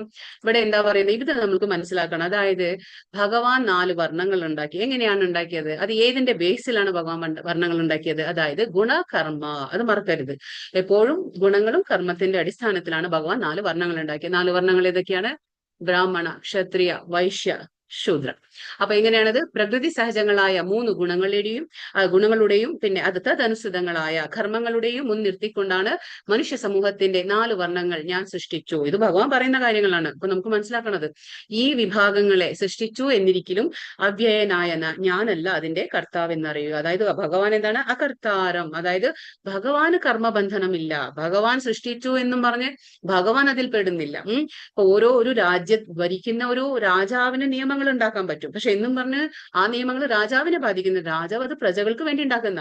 അതുപോലെ ഭഗവാൻ ഉണ്ടാക്കിയ ഗുണങ്ങളാണിത്. അപ്പൊ അത് നമുക്ക് വേണ്ടിയിട്ടാണ്. അപ്പൊ അതിന്റെ ബേസിൽ പിന്നെ നമ്മൾ ഏത് കർമ്മമാണോ ചെയ്യുന്നത് അതിന്റെ അടിസ്ഥാനത്തിലാണ് നമുക്ക് ഇതൊക്കെ കിട്ടുന്നത്. ഈ എന്താ പറയാ 4 വർണ്ണങ്ങൾ എന്ന്. അപ്പോ ഈ ബ്രാഹ്മണൻ എന്ന് പറഞ്ഞു. ബ്രാഹ്മണൻ എന്ന് പറഞ്ഞ ഏത് ഗുണത്തിലായിരിക്കും? അവര് മിക്കവാറും സത്വഗുണത്തിൽ. അവർ സത്വഗുണത്തിൽ. ബ്രാഹ്മണൻ സത്വഗുണം, ക്ഷത്രിയൻ രജോ ഗുണം, വൈശ്യൻ എന്താണ്? രജോ തമോ ഗുണം. അപ്പൊ സമ്മിശ്രമായിട്ടുള്ള ഗുണമാണ് വൈശ്യ. പിന്നെ ശൂദ്ര തമോ ഗുണം. അതെന്താണ്? തൊഴിൽ വർഗം. അതാണ്. അപ്പൊ ഓരോന്നിനും ഓരോ ഡ്യൂട്ടി ഉണ്ട്, ഓരോ ജോലികളുണ്ട് ഓരോരുത്തർക്കും. അതനുസരിച്ചാണ് ഭഗവാൻ ചെയ്തിട്ടുള്ളത്. പക്ഷെ ഭഗവാനെ ഇതൊന്നും ബാധിക്കുന്നില്ല. അത് നമ്മൾ മനസ്സിലാക്കണം. ഭഗവാൻ എല്ലായ്പ്പോഴും സൃഷ്ടിയുടെ പ്രധാന കാരണമാണ്. അത് നമുക്കറിയാം. ഭഗവാൻ എല്ലാം സൃഷ്ടിയുടെ മൂലമാണ്, സ്രോതസ്സാണ്, ഉറവിടമാണ് എന്നും പറഞ്ഞ് എല്ലാ ജീവജാലങ്ങളും അദ്ദേഹത്തിൽ നിന്നാണ് ഉൽപ്പത്തി, നിലനിൽപ്പ് എല്ലാം അതിലാണ്. അപ്പൊ നാശം എന്നിവയും ഉണ്ടാകുന്നത്. അപ്പൊ ഭഗവാൻ വിചാരിക്കുമ്പോ സൃഷ്ടി സംഭവിക്കും, ഭഗവാൻ വേണം തോന്നുമ്പോ നിലനിർത്തും. ഭഗവാൻ അത് പറയില്ലേ, ആ സൃഷ്ടി സ്ഥിതി പ്രളയ എന്ന് പറയും. അങ്ങനെയാണ്. അപ്പൊ സൃഷ്ടി സംഭവിക്കും, സ്ഥിതി ചെയ്യും, പിന്നെ പ്രളയം സംഭവിക്കുമ്പോൾ എല്ലാം ഭഗവാന്റെ ഇഷ്ടം പോലെയാണ് നടക്കുന്നത്. പക്ഷെ എന്നും പറഞ്ഞു ഭഗവാന് ഒരു കർമ്മവും ബന്ധിക്കുന്നില്ല. ഭഗവാന് ഇതൊക്കെ കർമ്മബന്ധനത്തിൽ ഭഗവാൻ പെടുന്നില്ല. കർമ്മഫലത്തിന് ഭഗവാൻ വിധേയനാകുന്നില്ല എന്ന് നമ്മൾ മനസ്സിലാക്കണം. കൃഷ്ണനെയും കൃഷ്ണാവബോധത്തെയും ഏറ്റെടുത്തവൻ ജാതിയിലേക്കും വർഗഭേദത്തിലേക്കും കണക്കാക്കപ്പെടാതെ എല്ലാ കെട്ടുകളിൽ നിന്നും അതീതനാണ്. അപ്പൊ ആരാണോ കൃഷ്ണാവബോധം സ്വീകരിക്കുന്നത് അവൻ ഒരു ഇതിലും വരുന്നില്ല, ഒരു കാറ്റഗറിയിലും അദ്ദേഹം വരുന്നില്ല. അദ്ദേഹം എന്താണ്? കൃഷ്ണവനെ സ്വീകരിച്ചു കഴിഞ്ഞാല് അപ്പൊ ഇതൊന്നും അദ്ദേഹത്തിനെ ബാധിക്കുന്നില്ല. ബ്രാഹ്മണനെന്നോ ക്ഷത്രിയനെന്നോ വൈശ്യനെന്നോ ശൂദ്രനെന്നോ ഒന്നും ബാധിക്കുന്നില്ല അദ്ദേഹത്തിന്. അതാണ് പറയുന്നത്. അപ്പോ അതിൽ നിന്നെല്ലാം അദ്ദേഹം അതീതനായി കഴിയും. അതാണ് ഈ 3 ഗുണങ്ങൾക്കും അതീതാവസ്ഥ. അതായത് അതീന്ദ്രിയ അവസ്ഥയിലാണ് നമുക്ക് ഭഗവാന്റെ കാര്യങ്ങൾ ചെയ്യാൻ പറ്റുക. നമ്മൾ പറഞ്ഞു വിശുദ്ധ സത്വം, സത്വം വിശുദ്ധം വാസുദേവ ശബ്ദിത്വം, അത് നമ്മൾ പറയും. അപ്പൊ വിശുദ്ധ സത്വത്തിലാണ് നമുക്ക് ഇതൊക്കെ ചെയ്യാൻ പറ്റുന്നത്. അതാണ് അവിടെ പറയുന്നത്. നമാം കർമാണി ലിംപന്തി നമേ കർമ്മ ഫലേ സ്പൃഹ ഇതി മാം യോ വിജാനാതി കർമ്മഭിർന സബധ്യത്തെ. ഭഗവാൻ പറയുന്നു, കർമ്മങ്ങൾ ഒന്നും തന്നെ ഭഗവാനെ ബന്ധിക്കുന്നില്ല. നമ്മൾ മനസ്സിലാക്കണം. അത് ഭഗവാൻ സൃഷ്ടിച്ചു ഗുണങ്ങളൊക്കെ, ഗുണത്തിന്റെയും കർമ്മത്തിന്റെ അടിസ്ഥാനത്തിൽ എല്ലാം വർണ്ണങ്ങളെ സൃഷ്ടിച്ചു ഭഗവാൻ. പക്ഷെ ഭഗവാൻ ഒന്നും ബന്ധിക്കുന്നില്ല, അതൊന്നും ബാധിക്കുന്നില്ല. എനിക്ക് കർമ്മഫല ഇച്ഛയും ഇല്ല. ഭഗവാൻ ഒന്നുമില്ല. ഭഗവാൻ ഇവിടെ വരുമ്പോഴും ഭഗവാൻ കർമ്മം ചെയ്യുന്നത് എന്തിനാണ്? ഭഗവാൻ മറ്റുള്ളവർക്കൊരു മാതൃകയാകാനാണ്. അപ്പൊ അതുകൊണ്ട് തന്നെ ഇപ്പൊ അർജുനനോടും ഭഗവാൻ പറയുന്നത്, നീ ഒരു നല്ല മാതൃകയാകണമെങ്കിൽ നീ ഇപ്പൊ യുദ്ധം ചെയ്യണം, ക്ഷത്രിയന്റെ ധർമ്മം നീ നിറവേറ്റണം. അതാണ് ഭഗവാൻ പറയുന്നത്. അവനവന്റെ കാര്യം ചെയ്യുന്നത് ഉത്തമമാണ്. അതിനി പരിപൂർണമായി ചെയ്യാൻ കഴിഞ്ഞില്ലെങ്കിലും കുഴപ്പമില്ല. പക്ഷെ മറ്റുള്ളവരുടെ കാര്യം പരിപൂർണമായിട്ട് ചെയ്യാതിരിക്കുന്നതാണ് നല്ലതെന്ന് ഭഗവാൻ പറയുന്നു. അപ്പൊ എന്നെ കുറിച്ചുള്ള ഈ സത്യം മനസ്സിലാക്കിയവൻ കർമ്മഫലങ്ങളാൽ ബന്ധിക്കപ്പെടുന്നില്ല. ആർക്കാണോ മനസ്സിലാകുന്നത് ഭഗവാൻ എങ്ങനെയാണ് ഈ എന്താ പറയാ വർണ്ണങ്ങളെ സൃഷ്ടിച്ചിരിക്കുന്നത്, ഈ ഗുണങ്ങൾ എങ്ങനെയാണ് ആക്ട് ചെയ്യുന്നത്, ഇതൊക്കെ മനസ്സിലാക്കാൻ കഴിവുണ്ടെങ്കിൽ അദ്ദേഹം എന്താണ്? കർമ്മഫലങ്ങളിൽ ബന്ധിക്കപ്പെടുന്നില്ല.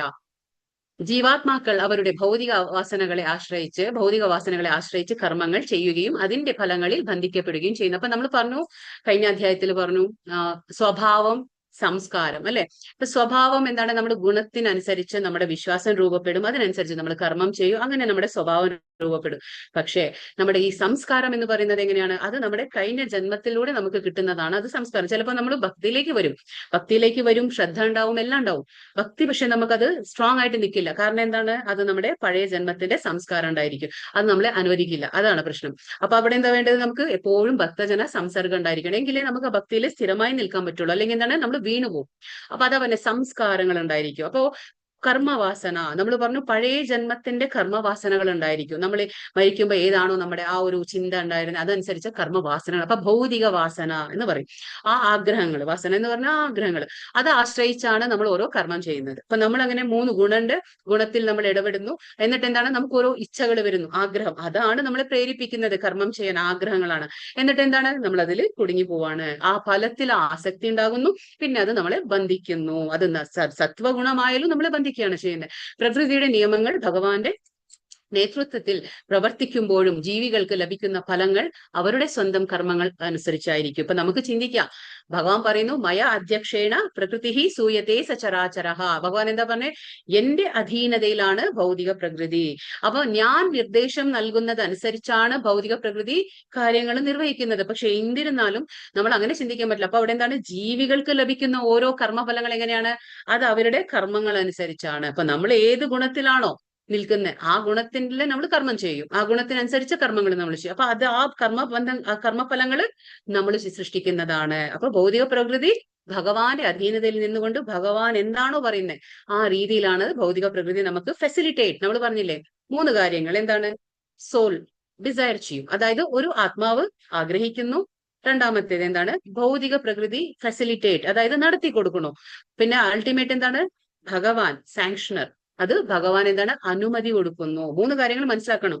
ഒരു ജീവാത്മാവ് ആഗ്രഹിക്കുന്നു, ഭഗവാൻ അനുമതി കൊടുക്കുന്നു, ഭൗതിക പ്രകൃതി അതിനെ നടത്തി കൊടുക്കാണ്. ഇങ്ങനെയാണ് നടക്കുക. അപ്പൊ ഇതാണ് നമ്മൾ മനസ്സിലാക്കേണ്ടത്.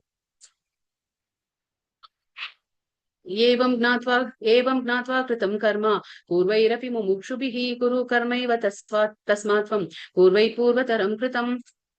എന്താ പറയുന്നത്? എന്റെ ദിവ്യമായ പ്രകൃതിയെ അറിഞ്ഞിട്ടാണ് പൗരാണികരായ മുമുക്ഷുകൾ, മുമുക്ഷു എന്ന് പറഞ്ഞാല് നമ്മള് മുക്തികാമികൾ, അതായത് ആരാണോ മുക്തി ആഗ്രഹിക്കുന്നവരെ മുമുക്ഷു എന്ന് പറയും. അപ്പൊ പ്രവർത്തിച്ചു പോകുന്നത്. അപ്പൊ മുക്തി ആഗ്രഹിക്കുന്നവർ എങ്ങനെയാണ് ചെയ്തത്? അവർക്ക് ആ മുക്തി കിട്ടണത് എങ്ങനെയാ? അതുകൊണ്ട് നീ അവരുടെ കാലടികളെ പിന്തുടർന്ന് സ്വകർത്തവ്യം നിറവേറ്റുക. ഭഗവാൻ പറയുന്നു, അതായത് ഇതിവിടെ പറയുന്നു ദിവ്യമായ ഭഗവാന്റെ പ്രകൃതി അറിഞ്ഞുകൊണ്ട്. ഭഗവാൻ പറഞ്ഞില്ലേ, ആർക്കാണോ ജന്മകർമ്മചമേ ദിവ്യം, എന്റെ ജനനത്തെ കുറിച്ചും ഭഗവാന്റെ അവതാരത്തെക്കുറിച്ചും ഭഗവാന്റെ കർമ്മങ്ങളെക്കുറിച്ചും ദിവ്യമായ കർമ്മങ്ങളെക്കുറിച്ചും ആർക്കാണോ മനസ്സിലാകുന്നത് അവർക്ക് എന്താണ് കിട്ടുക? മോക്ഷം കിട്ടുമെന്ന് ഭഗവാൻ പറഞ്ഞു. അപ്പൊ അതാ ഭഗവാൻ ഇവിടെ പറയുന്നത്. അങ്ങനെയാണ് പലരും മോക്ഷം നേടിയിട്ടുള്ളത്. അപ്പൊ നീ എന്ത് ചെയ്യണം? അർജുനോട് പറഞ്ഞു കൊടുക്കാണ്. അപ്പൊ നീ എന്ത് ചെയ്യണം? അവരുടെ കാലടികളെ, ഫുഡ് സ്റ്റെപ്സ് എന്ന് നമ്മൾ പറയില്ലേ, ആ ഫോളോയിങ് ദ ഫുഡ് സ്റ്റെപ്സ്. അപ്പൊ അവരുടെ കാലടികളെ പിന്തുടർന്ന് സ്വകർത്തവ്യം നിറവേറ്റുക. നമ്മൾ എപ്പോഴും ഉത്തരനെ നമ്മൾ അനുകരിക്കുക, നമ്മൾ അനുസരിക്കണം. നമ്മൾ എന്താണ്? നമ്മുടെ ആരാണ് ആചാര്യന്മാർ നമുക്ക് എന്താണോ വഴി ഒരുക്കി തന്നിട്ടുള്ളത്, അതായത് നമുക്ക് വഴി ഇട്ട് തന്നിട്ടുള്ളത് ഭക്തിയുത സേവനത്തിന്, ആ വഴിയിലൂടെ നമ്മൾ സഞ്ചരിക്കണം. അതാണ് ഇവിടെ ഭഗവാൻ പറയുന്നത്, കാലടികളെ പിന്തുടർന്ന്. അർജുനനോട് പോലും ഭഗവാൻ അതാ പറയുന്നത്. അപ്പൊ നമ്മളും അതേപോലെ അർജുനൻ എന്താണോ ഭഗവാൻ പറഞ്ഞത് അതനുസരിച്ച് ഇപ്പൊ നമ്മളും അർജുനനെ പോലെ തന്നെ നമ്മൾ കർമ്മങ്ങൾ നിറവേറ്റാൻ എന്താണ്? നമ്മളും ഭഗവാന് ഏറ്റവും പ്രിയപ്പെട്ട ഒരാളായി മാറും. അത് നമ്മൾ മനസ്സിലാക്കണം. കൃഷ്ണാവബോധത്തിൽ അഴുക്കാർന്നവർക്കും അതായത് അഴുക്കാർന്നവർക്കും ശുദ്ധന്മാർക്കും ഒരുപോലെ ഗുണം ചെയ്ത് ഭഗവാൻ നിർദ്ദേശിച്ച വിധത്തിൽ കർത്തവ്യങ്ങളിൽ ഏർപ്പെടുന്നവരാണ് യഥാർത്ഥ മുക്താത്മാക്കൾ. അപ്പൊ മുക്താത്മാക്കൾ ആരാണ് അവരൊക്കെ? അതായത് അവരെന്താ ചെയ്യുക? അവര് കൃഷ്ണാവബോധത്തിൽ അവർ വേർതിരിക്കുന്നില്ല. ഇത് നല്ല ആത്മാവാണ്, ഇത് എന്താ പറയാ, ഇത് ദുഷിച്ച ആത്മാവാണ്, അല്ലെങ്കിൽ ഇത് ശുദ്ധന്മാരാണ്, ഇത് അശുദ്ധന്മാർ, അങ്ങനെയൊന്നും ചെയ്യുന്നില്ല.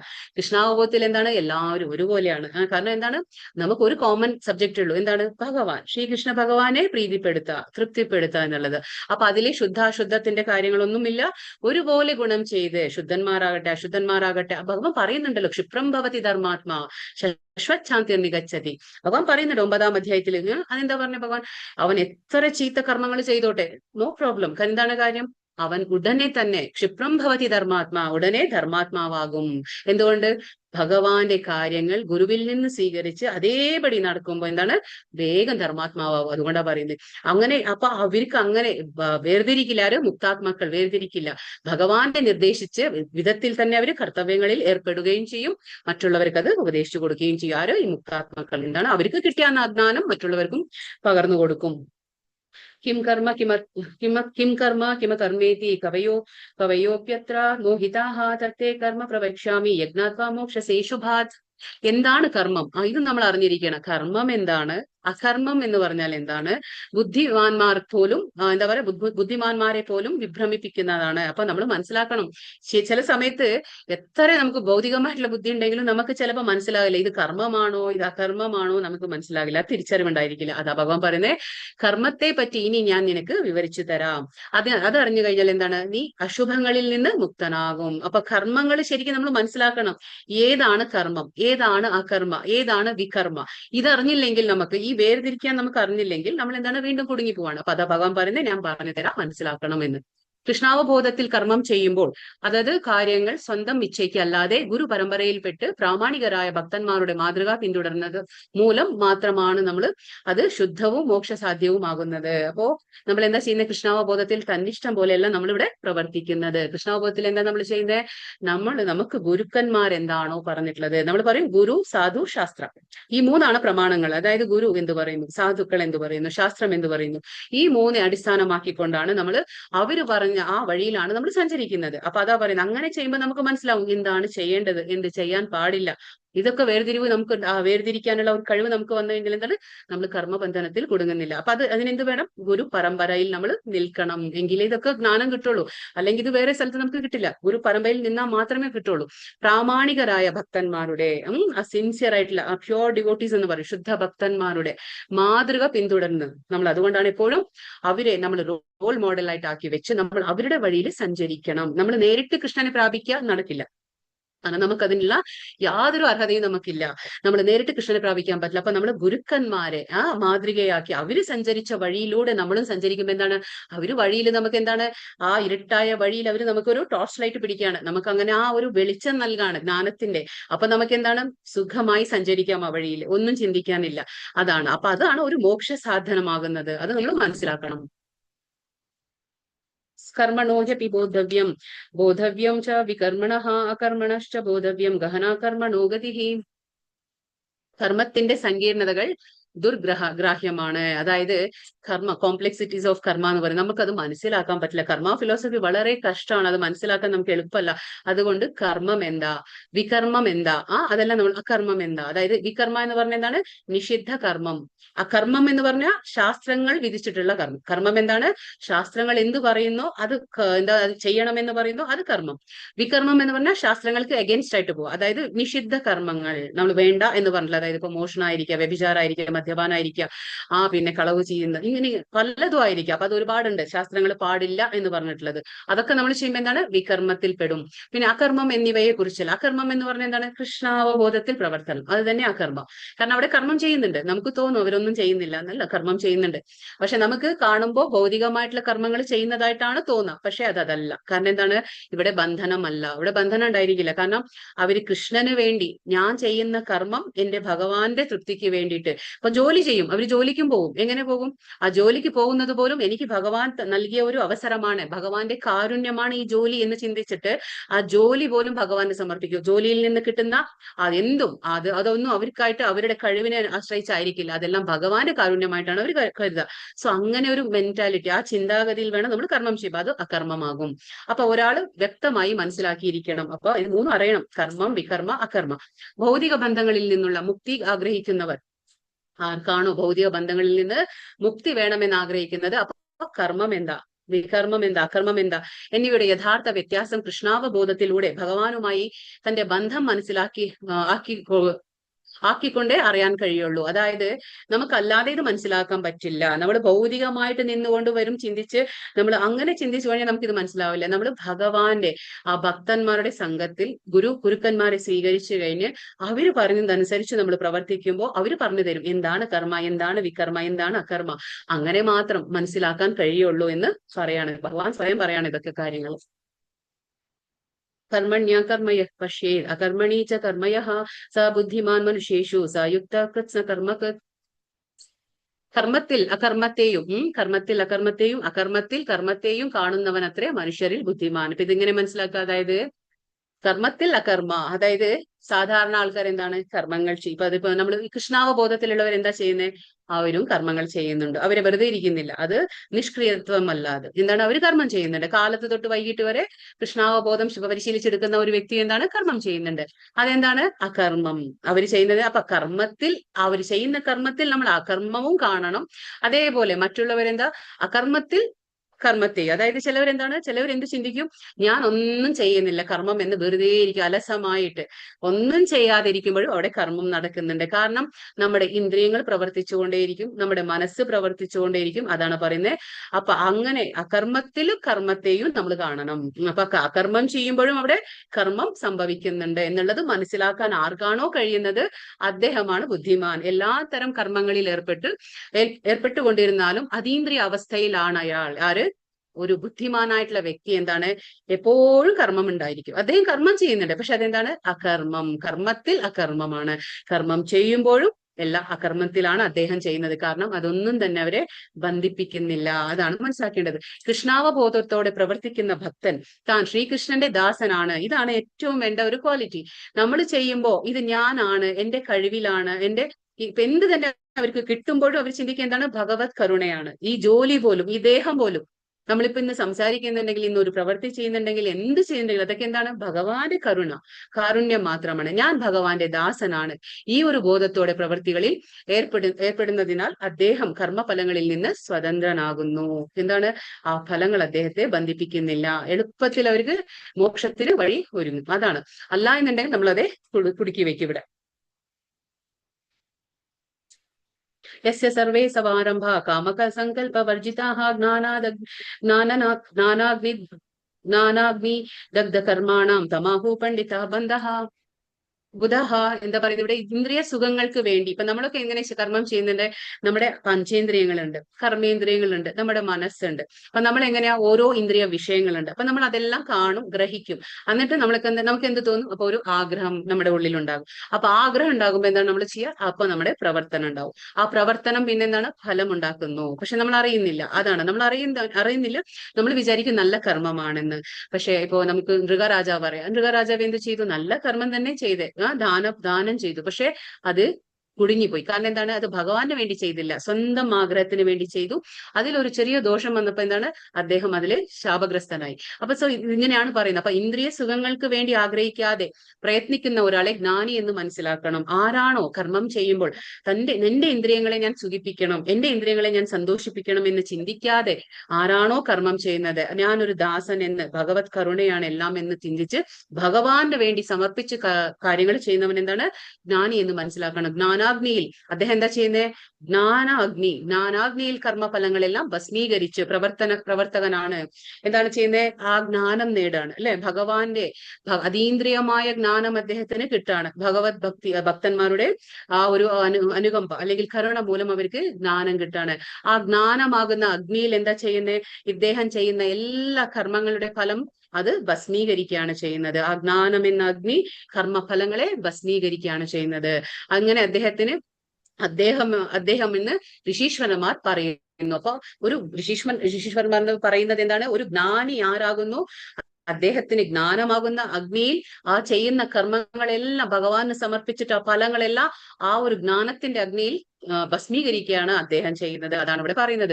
കൃഷ്ണാവബോധമുള്ളവന്റെ കർമ്മങ്ങൾ ഭഗവത് ദാസ്യ അതാണ്, ഭഗവാന്റെ ഞാൻ ദാസനാണെന്നുള്ള ബോധം ഒരു തരത്തിലും അവര് മറക്കുന്നില്ല. ജ്ഞാനത്തിന്റെ അഗ്നിയിൽ ഹുതം ചെയ്യപ്പെടുന്നു. അപ്പൊ എന്താണ് പറയുന്നത്? അവര് ജ്ഞാനമാകുന്ന അഗ്നിയിൽ അവര് ഹുതം ചെയ്യുന്നതിനാൽ അദ്ദേഹത്തെ കർമ്മഫലങ്ങളിൽ നിന്ന് ഇല്ലാതാക്കുന്നു. അപ്പൊ കർമ്മഫലങ്ങൾ ഒട്ടും തന്നെ അദ്ദേഹത്തിനെ ബാധിക്കുന്നില്ല. ത്യക്വാ കർമ്മഫലാസംഗം നിത്യതൃപ്തോ നിരാശയ കർമ്മണ്യാഭിപ്രവൃത്തോപി നൈവ കിഞ്ചിത് കരോതി സഹ. തന്റെ പ്രവൃത്തിയുടെ ഫലങ്ങളിൽ ആസക്തി കൂടാതെ സദാ സംതൃപ്തനായും സ്വതന്ത്രനായും ഇരിക്കുന്ന ഭക്തൻ എല്ലാവിധ കർമ്മങ്ങളിലും ഏർപ്പെടുന്നുവെങ്കിലും കാമ്യകർമ്മങ്ങൾ ഒന്നും ചെയ്യുന്നില്ല. അപ്പൊ നമുക്കൊരു ഭക്തനെ കാണുമ്പോൾ നമുക്ക് മനസ്സിലാക്കണം, അദ്ദേഹം എല്ലാ കർമ്മങ്ങളും ചെയ്യുന്നു, പക്ഷെ അത് കാമ്യകർമ്മങ്ങളല്ല. കാമ്യം എന്ന് പറഞ്ഞ ആഗ്രഹം, നമ്മൾ ഫലം ആഗ്രഹിക്കുന്ന കർമ്മങ്ങൾ എന്നാണ് കാമ്യകർമ്മം. പക്ഷെ ഒരു ഭക്തൻ എന്താണ് ചെയ്യുന്നത്? എല്ലാം കർമ്മം ചെയ്യുമ്പോഴും ഒരു തരത്തിലും ഫലത്തിന് ആസക്തി കൂടാതെ സദാ സംതൃപ്തി. കാരണം നമ്മൾ ആഗ്രഹിക്കുമ്പോഴാണ് നമുക്ക് ദുഃഖം വരുന്നത്. കാരണം എന്താണെന്ന് വെച്ചാൽ ഇപ്പൊ നമ്മൾ ഒരു കർമ്മം ചെയ്തു, നമ്മൾ അതിന്റെ ഫലം ആഗ്രഹിച്ചു, ഫലം നമുക്ക് നമ്മൾ ഇഷ്ടപ്പെടുന്ന പോലെ നമ്മൾ ആഗ്രഹിക്കുന്ന പോലെ അത് കിട്ടിയില്ല, അപ്പൊ നമുക്ക് എന്താണ്? ദുഃഖം ഉണ്ടായിരിക്കും. അപ്പൊ നമ്മൾ അസംതൃപ്തരാകുന്നു. വീണ്ടും വീണ്ടും കൂടും ആഗ്രഹം. നമ്മൾ പറഞ്ഞില്ലേ ആ പതനത്തിന്റെ വഴികൾ അതാണ്. പക്ഷെ ഈ ഭക്തൻ എന്തായിരിക്കും? എല്ലാത്തിൽ നിന്നും സ്വതന്ത്രനായിരിക്കും അദ്ദേഹത്തിന് ഒരു കർമ്മത്തിൽ എല്ലാ കർമ്മങ്ങളും ചെയ്യുന്നു, ഏതൊരു കർമ്മവും അദ്ദേഹത്തിനെ ബന്ധിക്കുന്നില്ല. കാരണം അനാസക്തനായിട്ടാണ് കർമ്മങ്ങൾ ചെയ്യുന്നത്. കൃഷ്ണാവബോധത്തോടുകൂടി അനാസക്തിയോടെ പ്രവർത്തിക്കുന്ന ഭക്തൻ ഫലാഭിലാഷം കൂടാതെ കൃഷ്ണന് വേണ്ടി മാത്രം കർമ്മം ചെയ്യുന്ന ആകയാൽ കർമ്മബന്ധനങ്ങളിൽ നിന്നുള്ള വിമുക്തനായി മാറുന്നു. ഇതാണ് യഥാർത്ഥ അകർമ്മം. അപ്പൊ യഥാർത്ഥമായിട്ട് അകർമ്മം എന്ന് പറഞ്ഞാൽ എന്താണ്? ഭഗവാന് വേണ്ടി കർമ്മം ചെയ്യുക അനാസക്തിയോടെ. ആസക്തി വന്നു കഴിഞ്ഞാൽ അവിടെ ഫലമുണ്ടാകും. അനാസക്തനായി അറ്റാച്ച്മെന്റ് ഇല്ലാതെ നമ്മൾ പറയും പ്രവർത്തിക്കുന്ന ഭക്തൻ ഫല അഭിലാഷം കൂടാതെ അതിന്റെ ആ ഫലത്തെ ആഗ്രഹിക്കാതെ അതിനുവേണ്ടി കർമ്മങ്ങൾ മാത്രം ചെയ്യുന്നവൻ എന്താണ്? അത് അങ്ങനെയുള്ള ഭക്തൻ എന്താണ് ചെയ്യുന്നത്? അകർമ്മമാണ് ചെയ്യുന്നത്.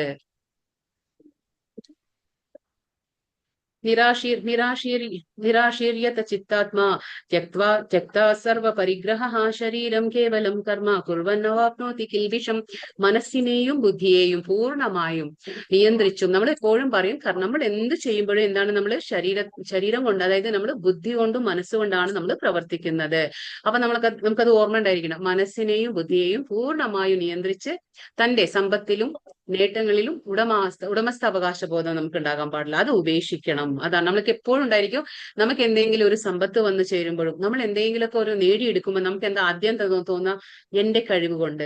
അത് മുൻജന്മത്തിലെ എന്റെ കർമ്മ ഫലങ്ങളായിരിക്കാം, ഭഗവാന്റെ അനുഗ്രഹമായിരിക്കാം, കാരുണ്യമാണ്. ഇതൊന്നും നമ്മൾ ചിന്തിക്കില്ല. നമ്മൾ എന്ത് വിചാരിക്കും?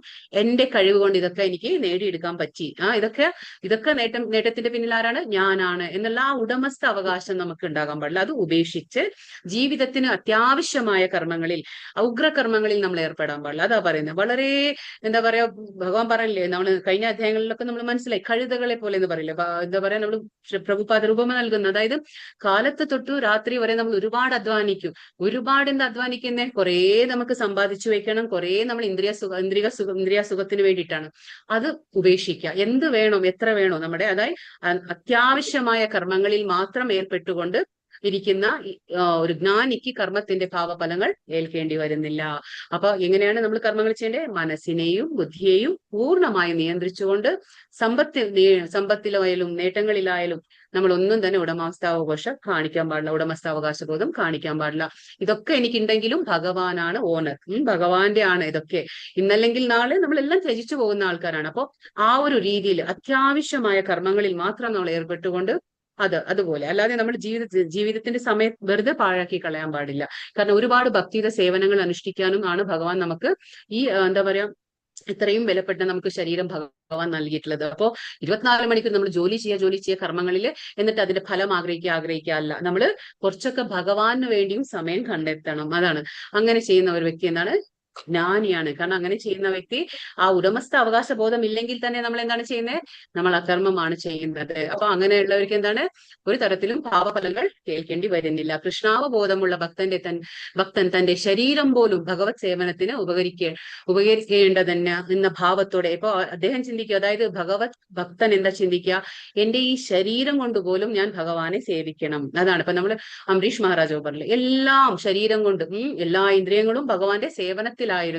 അപ്പൊ അങ്ങനെയാണ് ആ ഒരു ഭാവത്തോടെ ഉപയോഗിക്കുന്നത് കൊണ്ട് എന്താണ്? അവൻ സ്വതന്ത്രനല്ലാതെ കൃഷ്ണന്റെ ഉപകരണമായി മാത്രം പ്രവർത്തിക്കുന്നു. ഇപ്പൊ നമ്മൾ എന്താണ് നമ്മളൊക്കെ ചിന്തിക്കുക? നമ്മൾ പ്രവർത്തിക്കുമ്പോൾ ഞാൻ, എന്റെ ഇഷ്ടം, ഇങ്ങനെയുള്ള നമുക്ക് കാര്യങ്ങളുണ്ട്. ഇഷ്ടം, എനിക്കിത് ഇഷ്ടമാണ്, എനിക്കിത് ഇഷ്ടമല്ല. പക്ഷെ ഒരു ഭക്തൻ അങ്ങനെ വരുന്നില്ല. കാരണം എന്താണ്? ഭഗവാൻ എന്തു പറയുന്നോ ഒക്കെ അനുസരിക്കും. ഭഗവാൻ വേണ്ട എന്ന കാര്യങ്ങളിലൊന്നും ഒട്ടും ഇടപെടുന്നില്ല. അപ്പൊ ഭഗവാന്റെ കാര്യത്തിന് വേണ്ടി എന്താ പറയാ, എന്തും ചെയ്യും. ഭഗവാന് വേണ്ടിയിട്ട് എന്തും ചെയ്യാൻ തയ്യാറാണ്. അപ്പൊ എന്താ ചിന്തിക്കുക ചെയ്യുമ്പോഴും? ഞാൻ ഇത് ഭഗവാന്റെ ആസൂത്രണത്തില് ഒരു നിമിത്തം മാത്രമാണ്, അല്ലെങ്കിൽ ഞാൻ ഒരു ഉപകരണം മാത്രമാണ് എന്ന് ചിന്തിച്ചുകൊണ്ടായിരിക്കും അദ്ദേഹം പ്രവർത്തിക്കുന്നത്. അതുവഴി കർമ്മഫലങ്ങളിൽ നിന്ന് പൂർണ്ണമായി വിമുക്തനാകുന്നു. ഇത് മാത്രമാണ് ഒരു വഴിയുള്ളൂ നമുക്ക് കർമ്മഫലത്തിൽ നിന്ന് വിമുക്തനാകണമെങ്കിൽ. ഹരേ കൃഷ്ണ കൃഷ്ണ കൃഷ്ണ ഹരേ ഹരേ ഹരേ രാമ രാമ രാമ ഹരേ ഹരേ വാഞ്ചാകൽപതരുഭ്യശ്ച കൃപാ സിന്ധുഭ്യ ഏവ ച പതിതാനാം പാവനേഭ്യോ വൈഷ്ണവേഭ്യോ നമോ നമഃ. अनंत कोटि वैष्णव की जय, श्रील प्रभुपाद की जय, श्रील गुरुदेव की जय. हरे कृष्ण. हरे कृष्ण. മാതാജി ശ്ലോകം 16 ഒന്ന് പറയാവോ ഒന്നും കൂടെ?